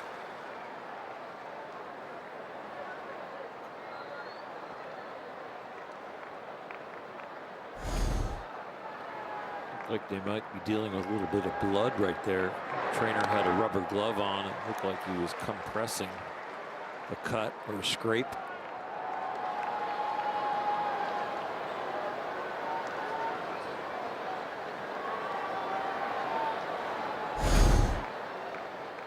Saw the tape when he's in the field, obviously covered now with the batting gloves. Another 1-2 from Gervais. Tipped into the glove, strike 3. After the previous one tipped in and out of Smith's glove, that one stayed in. And it means you can go out tomorrow and get a free jumbo jack in Los Angeles, buy a large beverage, a free burger, thanks to the Dodger pitching staff tonight.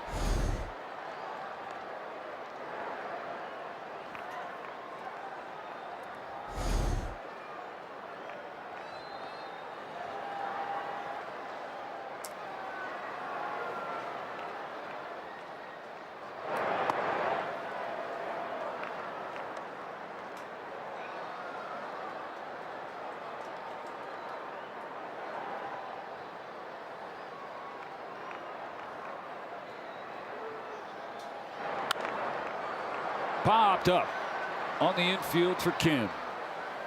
Olsen stranded. No change in the score. 6-0 Atlanta. Stand and stretch. It's time for the 7th inning stretch. Brought to you by Sit and Sleep.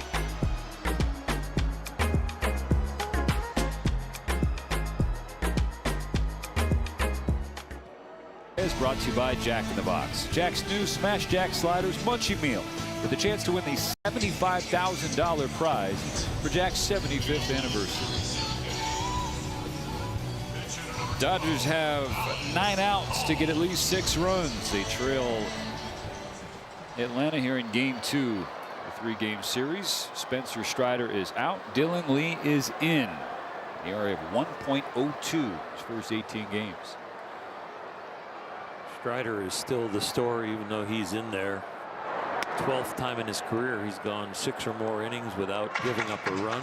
So I would say he is back. At least for tonight, he looked very, very good. The Dodgers go to their bench again. We saw Dalton Rushing play first base in the top of the 7th. For Freddie Freeman, Alex Call pinch hitting for Kyle Tucker. Day game tomorrow. Dave Roberts trying to get a few guys off their feet, have them ready for the starting lineup tomorrow. Not to say they're not trying in this game, but they are looking at it a little bit longer than just one game. Thinking that this is a loss, and then you want to win the series tomorrow.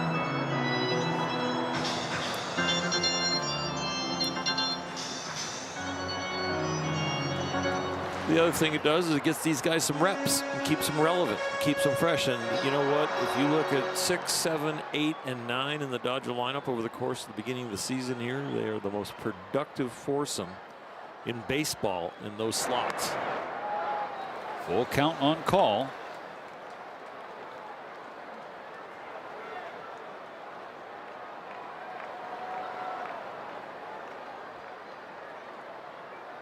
Lee's payoff. Jams call and pops him up to short. 1 out in the 7th.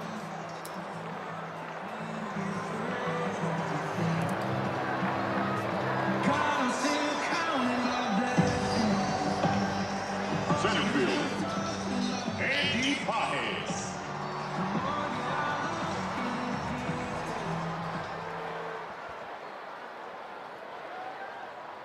Santiago Espinal getting ready to pinch hit for Max Muncy. Right now, Andy Pajes in the box.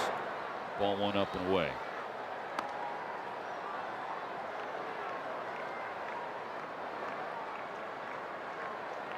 Not just reps, playing time, spots on the roster, depending on how you want to look at the impending roster crunch with Mookie Betts' return.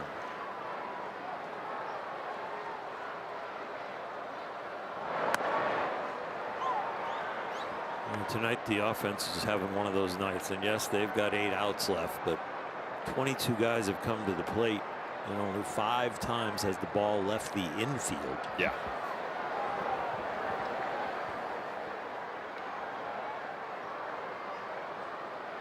It happens to the best of them. And it's happened more to this team than I think anybody was expecting.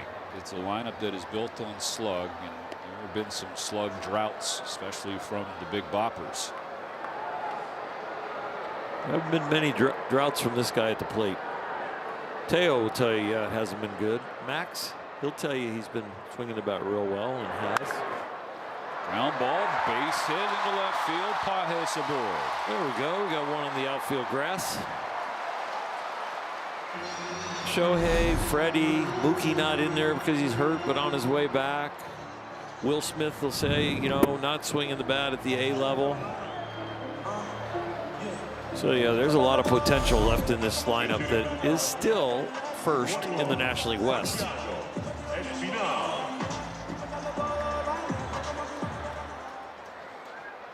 Second pinch hitter of the inning. Espinal in for Muncy, who finishes 0 for 2. Santiago did have a hit last night. Pushes a fly ball to right field. Pushes Yastrzemski toward the warning track. Plenty of room to make the catch for the second out. Pajes remains on first. First Dodger hit since the very first inning.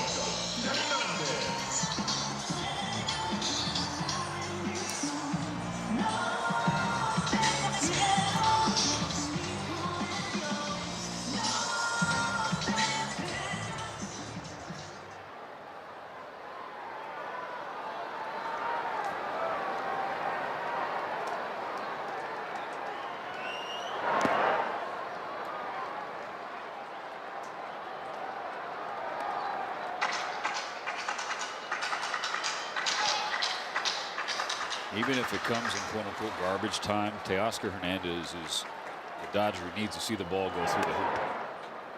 Yeah, you're so right. We've seen moments where he looks like himself, where he's going the opposite field and he's getting the ball in the air to left field and hitting it for power. But we've seen too many moments where he looks lost up there. And especially on things that are off speed. Now he's got a park adjusted OPS below 100, which means below league average. It's the first time in his career where that's been the case.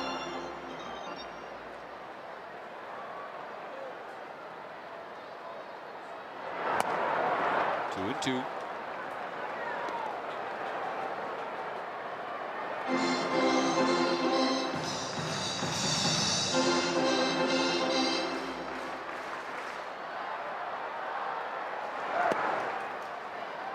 Sees it go full.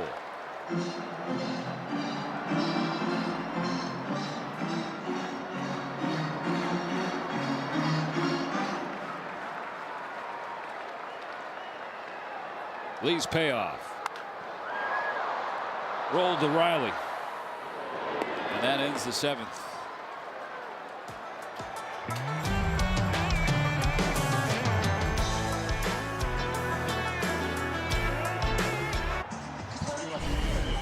take a look at the Dodgers calendar, sponsored by Fubo.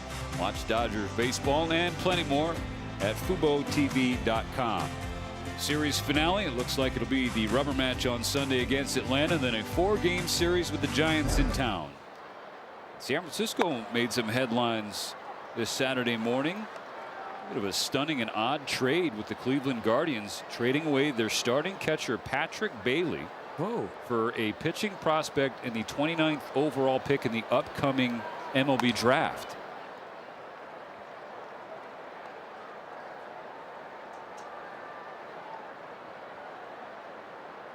Bailey, a terrific defensive catcher. And scouting report says that the bat leaves you wanting, but he was a guy that whenever the Dodgers and Giants played, he always seemed to come up with a big hit or a big home run. But you definitely won't miss seeing him in orange and black stealing strikes on both sides of the plate. Yeah, the relationship he has with pitchers is off the charts.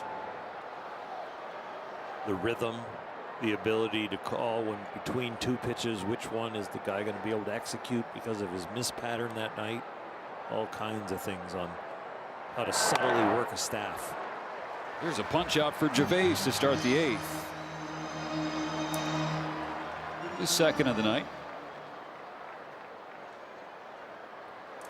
Now, Cleveland, and you love defensive catching. You got Patrick Bailey and Austin Hedges as your tandem. So it'll be a different look to the Giants lineup come Monday. I'm going to beat you with good catching and 8 hitters. Ball 1 to Yastrzemski. First plate appearance of the game for him.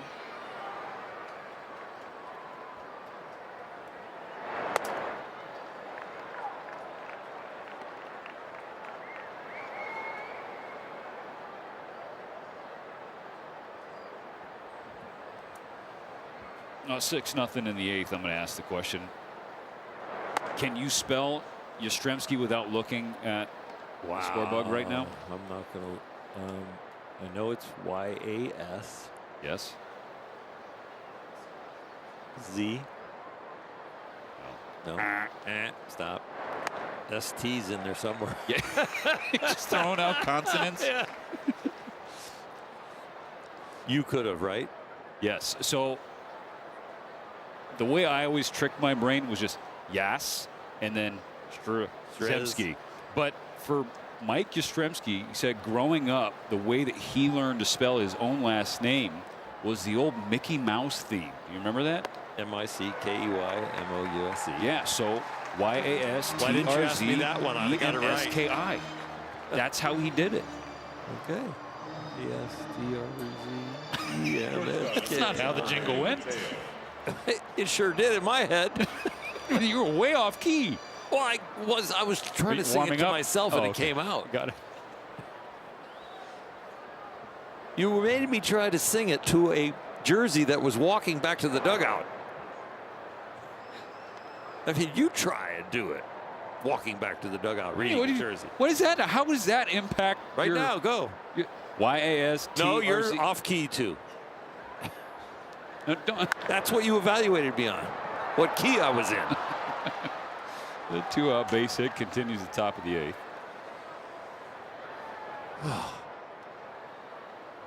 Sometimes these partnerships are tough. Number 14, Mauricio Dubon. How about Alex Call? Go. C-A-L. That's much better. L-L-L. It's so melodic. Stop it. You need to go in the back and warm up. That's right.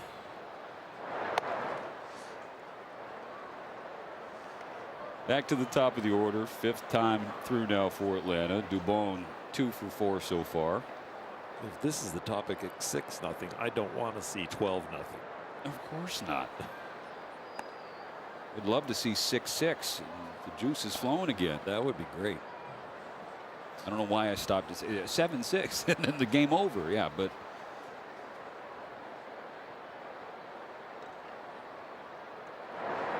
ooh, hello.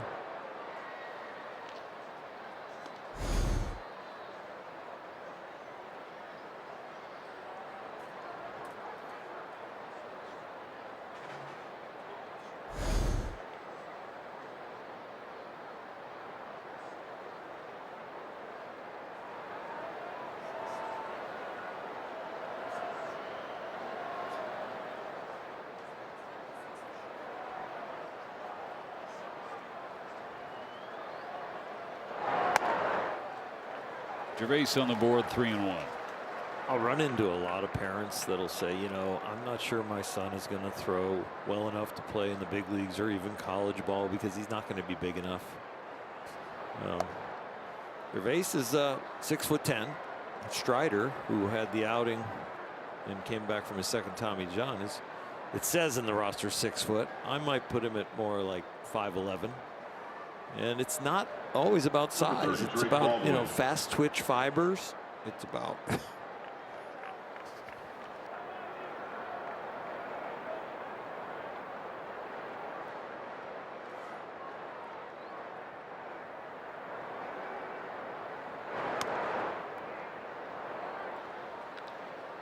2 on, 2 out in the 8th.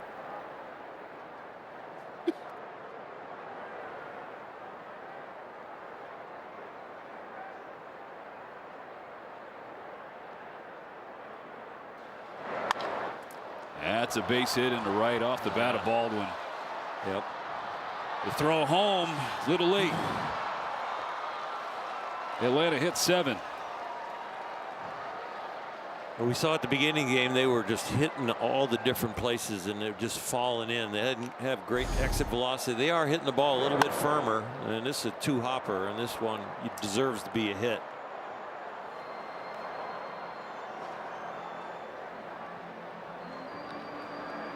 All this happening with 2 outs too. Yeah. Base hit, walk, base hit after 2 strikeouts.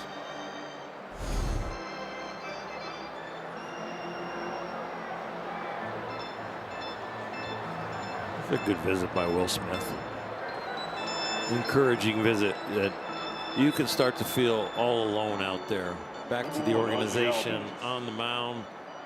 First outing's not going real well. And Will just out there just like, hey, we're in this together.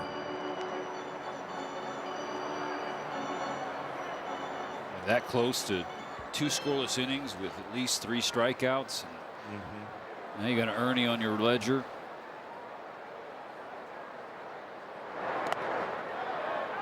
Yes, he did.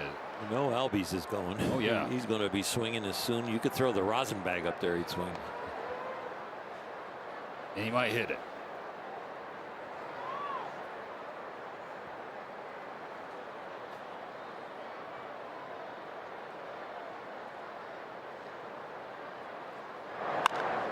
Bouncing ball right side. By rushing. Freeland backs him up. Gervais covers. But now a 7-run lead for Atlanta in the middle of the 8th.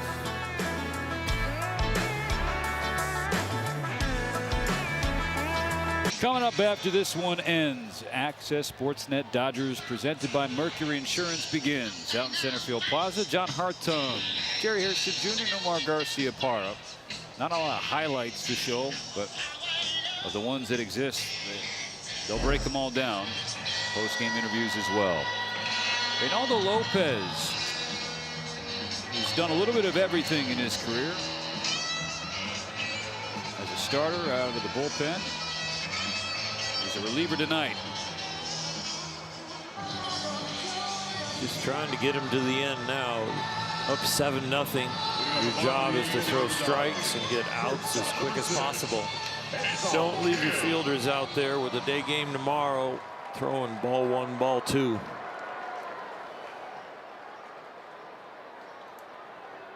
Kim, Freeland, and Ohtani scheduled hitters in the 8th. 7-0 Braves.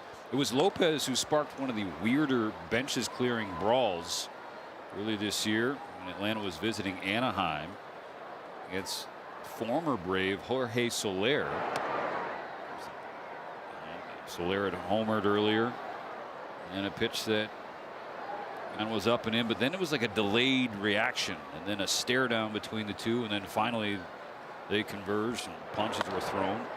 Braves manager Walt Weiss had to come out, and one of the greatest form tackles you will see for you football fans, taking down Jorge Soler, who is not a small human. Not at all. Not a guy after you take him down that you want him to get up.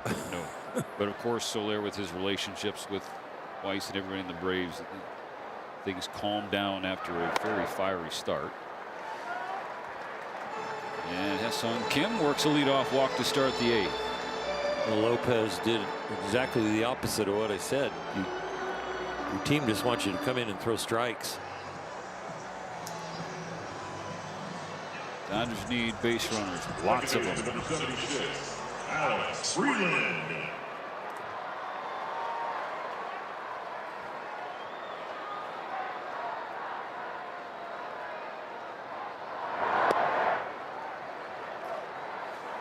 There's ball 2 here. You probably get a visit from your catcher.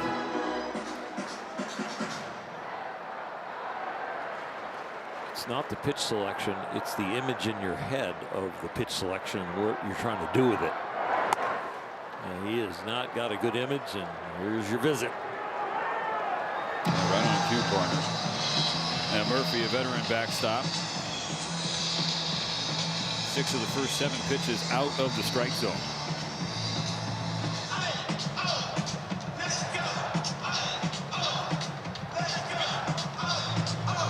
This is the smallest of keyholes right here for Alex Freeland. If he's looking for something inside, he's got even not only that, but what height he's looking for. Grounds it to short. It's a double play. He was looking for something right down the middle. He got something middle away, slightly up, and just hit it hard where they were at.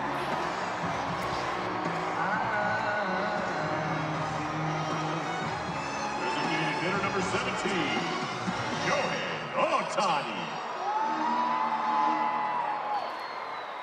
Bases empty for Ohtani, who is hitless so far tonight. 0 for 3 with 2 Ks. It is really weird to see his average at 243. Yep. It's been odd to see him have as many hitless nights as he has had as well. And you can go one step further, right? And how many balls have not been hit hard? We're used to, if he gets 4 or 5 at bats, at least 2 balls are hit really hard. With respect, Ronaldo Lopez is somebody who Ohtani should hit hard.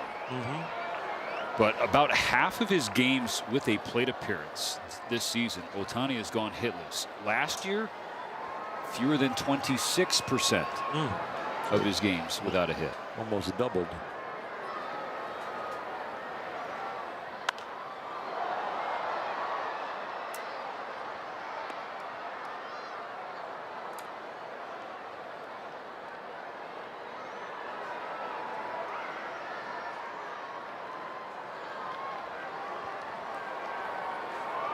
The 0-2 hung up there and was fouled away.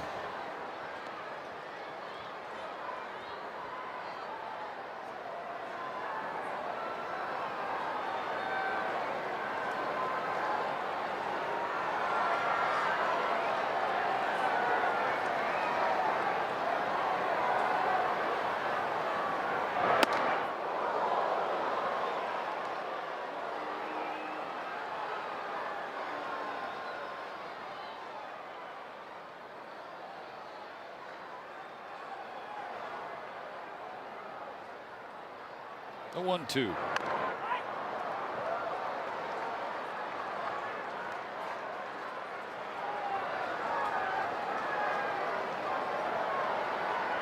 For tomorrow and a little momentum, it'd be good to see him barrel one up.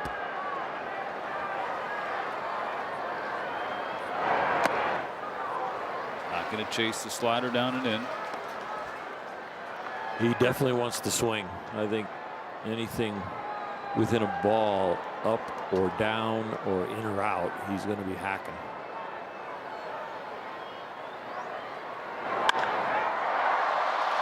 Shoots it into left for a base hit. And you were right where that pitch was. He was looking to swing still. Yeah, that was a good 2 or 3 balls above the strike zone, but yeah. You're just looking for any results to feel good about yourself, and he was not going to feel good about himself walking. He wasn't going to get any momentum going into tomorrow by walking. So if he makes an out, he makes an out, but he'll take the risk and try and get the hit, which he did. Dalton rushing. Swings through a strike.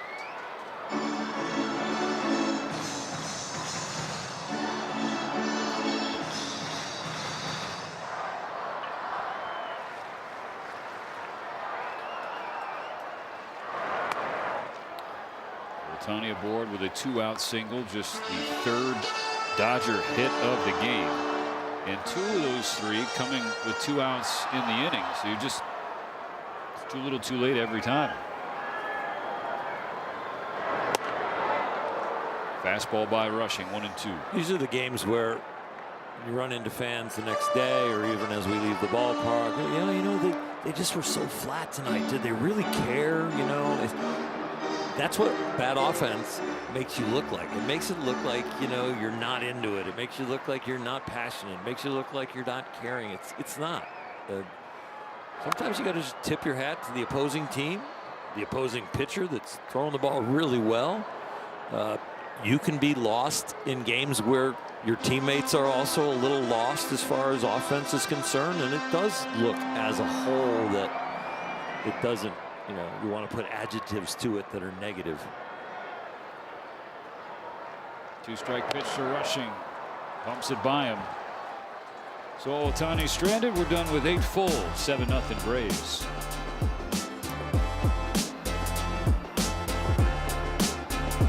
Will come down to Sunday. Matchup between Justin Robleski and Bryce Elder. The right-hander in Elder has been terrific so far this year. Justin Robleski, one of the best ERAs in the National League. Elder's right with them. Elder's whip is right just a tick over 1. That means the number of base runners you have, walks and hits or innings pitch. He's had 8 starts. He has yet to give up more than 3 earned runs in any. Yep, he's had a few starts that have polished off 7 innings. His shortest start's 4 2/3, which is almost an average start nowadays.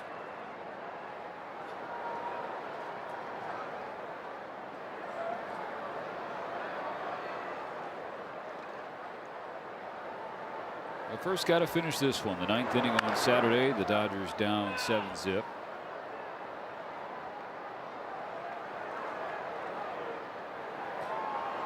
Right down the line, that was ruled foul.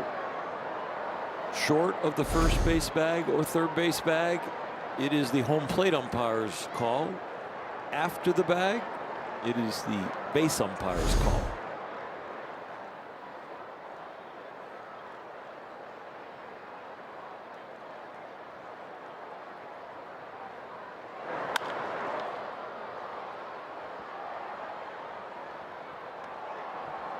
Seven runs for Atlanta, the most the Dodgers have allowed in a game since the first of the month on the road in St. Louis. 12 total runs allowed in the games between the first and tonight the ninth. The 9th inning starts with Paul Gerace's 4th strikeout. Number 27, Austin Riley.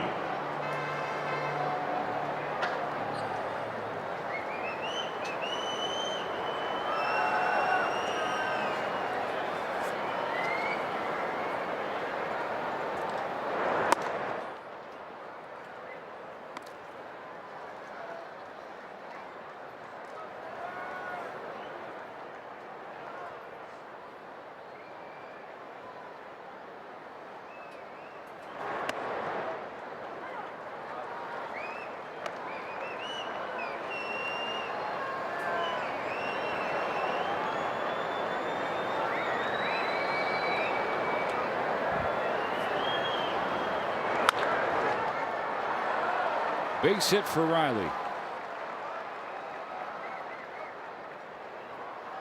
Everybody moving the bat. Bolton rushing down there after the base hit, asking Dave Roberts or Chris Woodward or Dino Ebo, do my plan on the bag or behind him, and they're going to play behind the runner at first. As the 12th Atlanta hit tonight. Earl, they have just 1 extra base hit. They have more hits with runners in scoring position than the Dodgers have total hits. 4-3.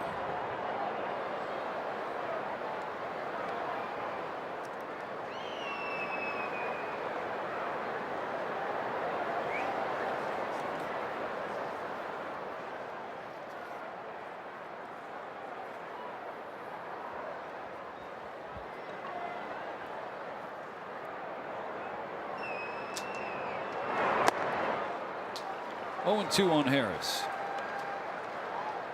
There's a lot of swinging in both lineups now, as far as a little bit outside the strike zone. Everybody looking for results quickly. Last 2 pitches weren't even close, and they were swung at. Ohtani did the same thing with 2 outs with the Dodgers up to bat, and he looked for some results and got it.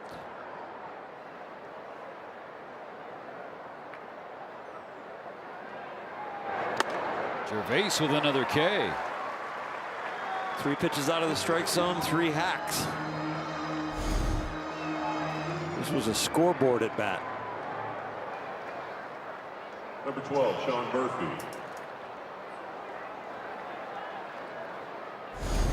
And Oral, being sincere here, what you're seeing from Paul Gervais, you saw from Edgardo Enriquez, 34 pitches from Enriquez. Gervais is getting close to 50. The type of little things, because you may look at 7-0, turn the game off, or just look at the box score and not look beyond the final score and see, oh, they got outscored 7-0, got hit 12 to 3. But those are the types of things that can help you win a series tomorrow. Oh yeah, with these 2 guys taking down the bulk of the inning, especially the workload that the Dodgers bullpen has gotten. So yeah, they have a lot of winning pieces ready for tomorrow, because these guys have put in their fair share of just trying to get outs. Skied to right, playable for call. 0 for Gervais in the 9th. The Dodgers have 3 outs to get at least 7 runs.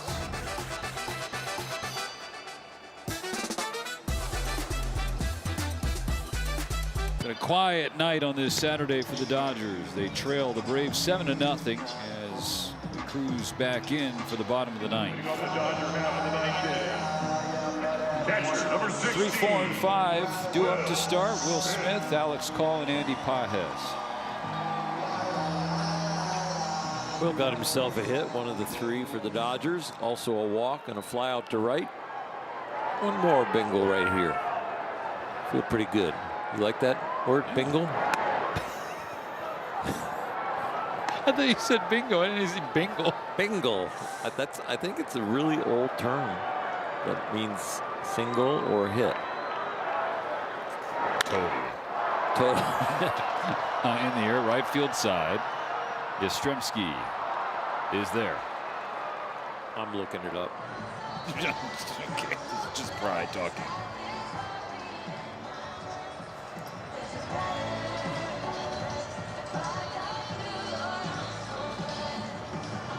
Right field, number 12, Alex Hall.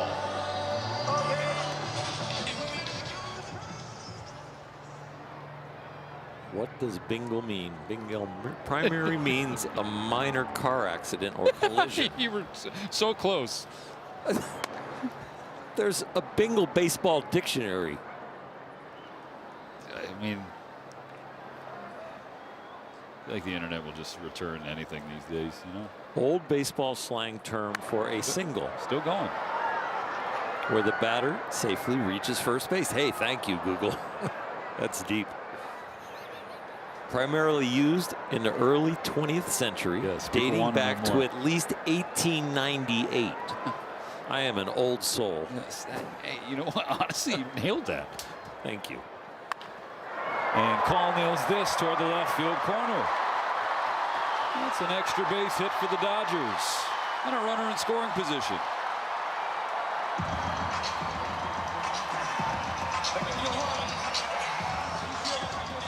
Well, the consolation prize for the Dodgers would be to avoid their second shutout loss of the season. The other one was against the Giants back in April, the end of April. Maybe they can do it right here with a very hot hitter at the plate.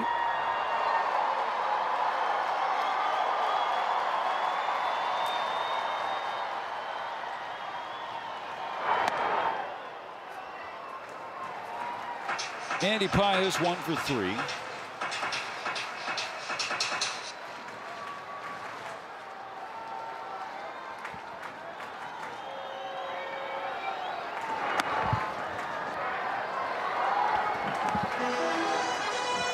Watching Andy so far, 2 pitches in his bat, it's a very professional at bat. He could easily be looking for an RBI and swinging the bat at balls.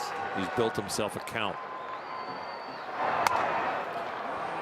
I mean, Andy, you got 2. It was wide, but still a really professional at bat. Ops the not challenge to the 2-1 pitch. Hammered to left field. This ball's back, and the Dodgers are on the board. He deserved that. He was waiting for a certain area. I think middle in. He took all 3 pitches away. He could have easily been hitting for just himself, but he was hitting for the team and himself, and it paid off. That was a very good plan and a very good at bat. They won't be shut out on this Saturday thanks to Andy Pages in his 9th home run. And his 4th in the last 3 games. That is well done.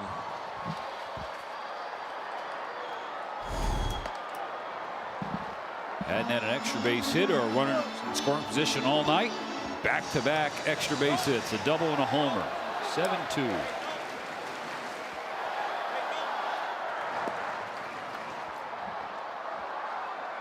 That just should make him more special in your eyes. That's just really, really well done. Impressive.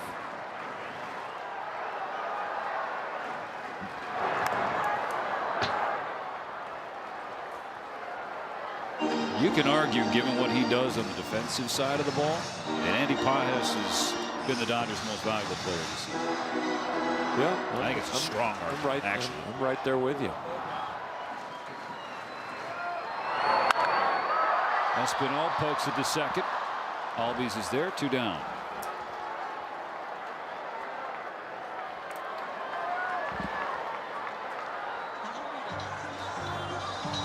Well, we know his personality. It is serious 24 hours a day. And so he didn't let the scoreboard all of a sudden take away from his focus.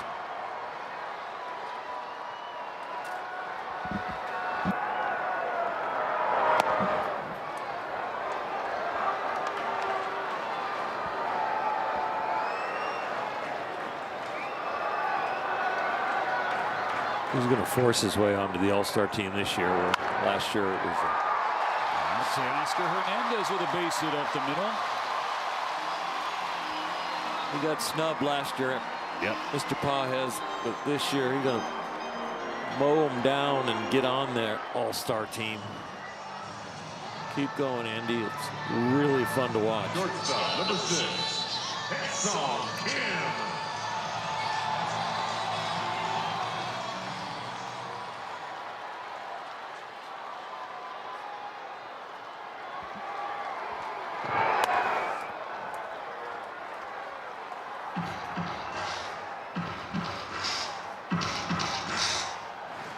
Dodgers with as many hits here in the 9th as they had in the first 8 innings total.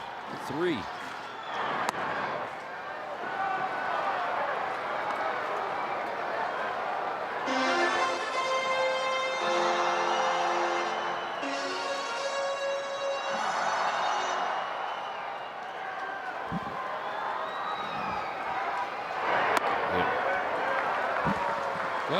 The evidence continues.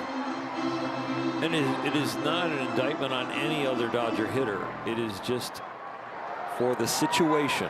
He continued to be Andy Pages and didn't come out of his game. And it wasn't like it was a blip on a screen. He has been like this since the first day of spring training. The off season, the embarrassment of not being on the playoff roster, but then being out there as a defensive replacement. Not starting, I should say. Dodgers down to their last strike. The 2-2 to Kim. Fly to left. That'll slice out of play. This game at the professional level and at this level is really a 24-hour-a-day job. You're thinking baseball when you leave the park. You're thinking baseball when you're away from the park. You're thinking baseball as you come to the park. You're thinking baseball at the park. on the ground to first. This should do it. Ha-Seong Kim says not yet. These guys are showing the character of this team here in the 9th inning.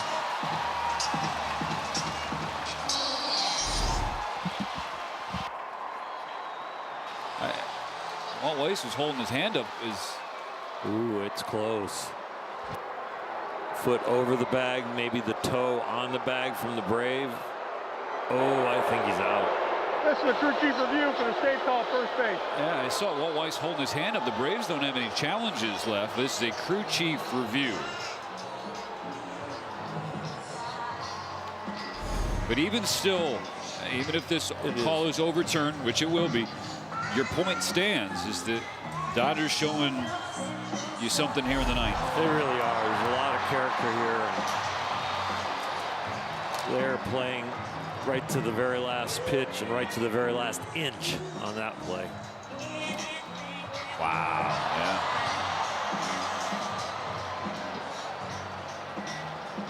He's saying my foot's just not down. It's over the bag. He's there, but looks like he's going to be out.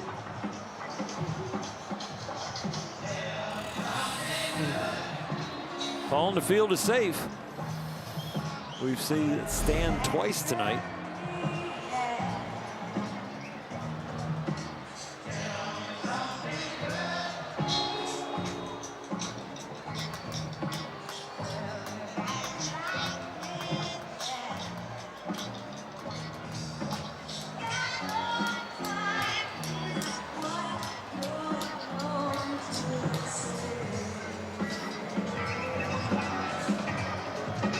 I think Raisel Iglesias is throwing in the Atlanta bullpen, whatever that's worth. Let's get the call. After review, the call is overturned. The runner is out. The game is over. All right, so that does it. Series even, 1 game apiece. 7-2 the final score. It'll come down to Sunday. A really good, unexpected pitching matchup. Justin Robleski for the Dodgers. Bryce Elder for the Braves. So either come join us here at Uniqlo Field at Dodger Stadium or hang out at home. Either way, we hope it's a happy Mother's Day coming up tomorrow. Coming up next is Access Sportsnet Dodgers with John Hartung, Jay Hare, and Nomar. For Orr Hershiser, Kirsten Watson, and our crew, I'm Stephen Elson. Thanks for being with us on this Saturday. The Dodgers hoping to make it a better Sunday.